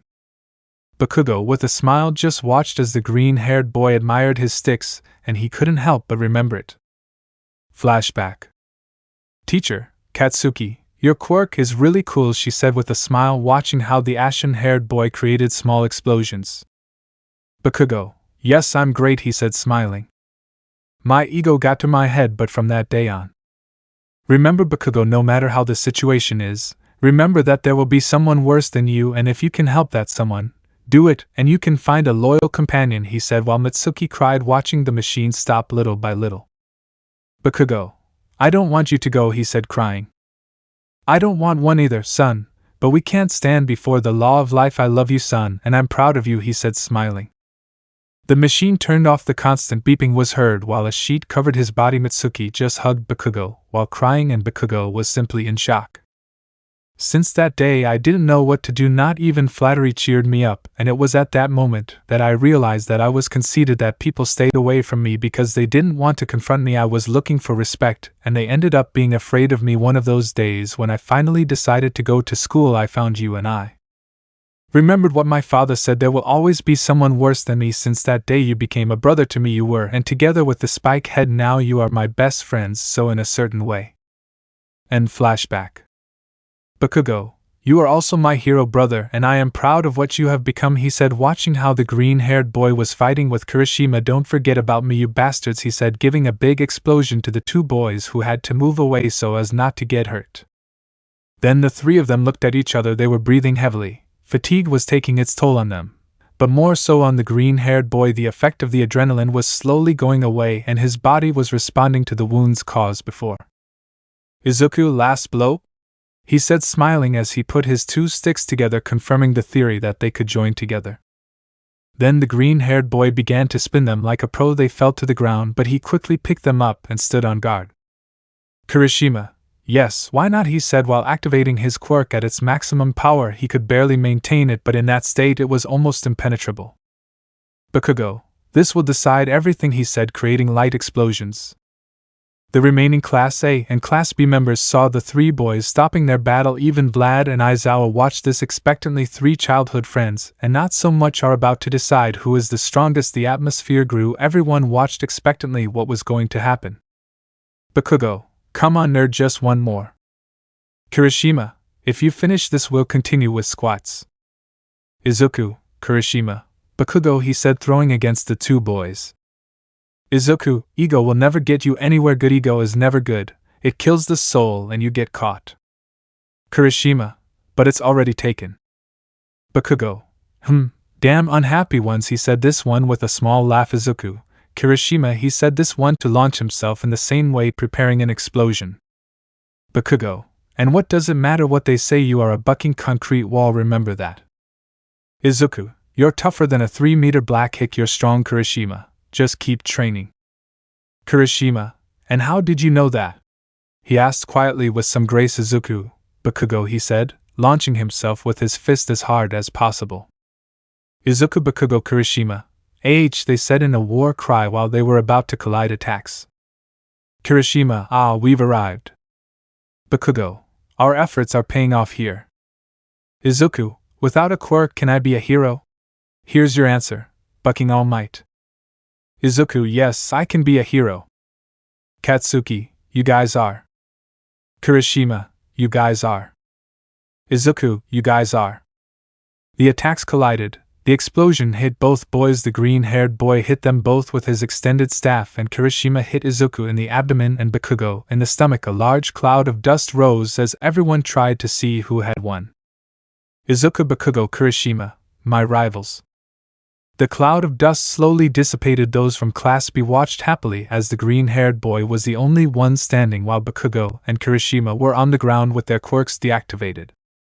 Reiko, Izuku Gano, she said, smiling. Shoto, no, it was a tie, he said, attracting everyone's attention. Ibra, what do you mean it was a draw? Don't you see that? The sound of metal hitting the ground caught everyone's attention. Interrupting what Ibra was about to say, the green-haired boy's batons fell to the ground, broken by the impact of the attacks. Yui, Izuku? She asked, confused. The green-haired boy simply did not respond. Yui, Reiko, and Ibra worriedly approached Izuku and were surprised to see how he. Reiko, I was left unconscious. Standing up, she said with a nervous smile. Monoma, that guy, he said, smiling equally nervously. Aizawa, that guy. Vlad, that idiot is a real pain in the ass, he said with a big smile. The green-haired boy was unconscious, standing up, but no one could erase the smile from his face. But then everyone saw how he slightly opened his eyes to say a single word. Izuku, I will be a hero without a quirk. Sons of hitches, he said this to finally fall unconscious, but Reiko with her quirk made him float before he fell to the ground. Reiko, and you will be the best of all, he said, smiling as he slowly left the green-haired boy on the ground. Aizawa, The fight ends, it's a draw for both classes, he said while a horn sounded. No one came away from the impression a boy without a quirk, someone with the desire to help people, someone weak, had beaten two people with almost perfect control over his quirk with pure skill, despite being hurt, despite having almost no strength left. Ibra, you are someone incredible, she said quietly with a blush, looking at the green-haired boy. Yui, Izuku, she said, throwing herself at the green-haired boy to check if he was okay. As she checked him, she simply smiled when she saw that he was only unconscious and carefully put his head on her thighs to the jealousy of two girls while she caressed her hair. I know I'm not the best at saying this, but you make me proud, Izuku, she said, smiling. I'm proud of it too. Yui felt something grab her shoulder and turned around to look but didn't see anyone. She was confused and just decided to ignore it while she continued stroking the green-haired boy's hair, and the stretchers came for them. The three of them fought, and all three ended up very hurt, but the smile of satisfaction, nobody could take it away from them. Let me know in the comments below if you guys want the next part. Also check out my other video that has been shown and left. Thank you for watching. If you enjoyed this video, please like and share this video. And have a fantastic day. Bye.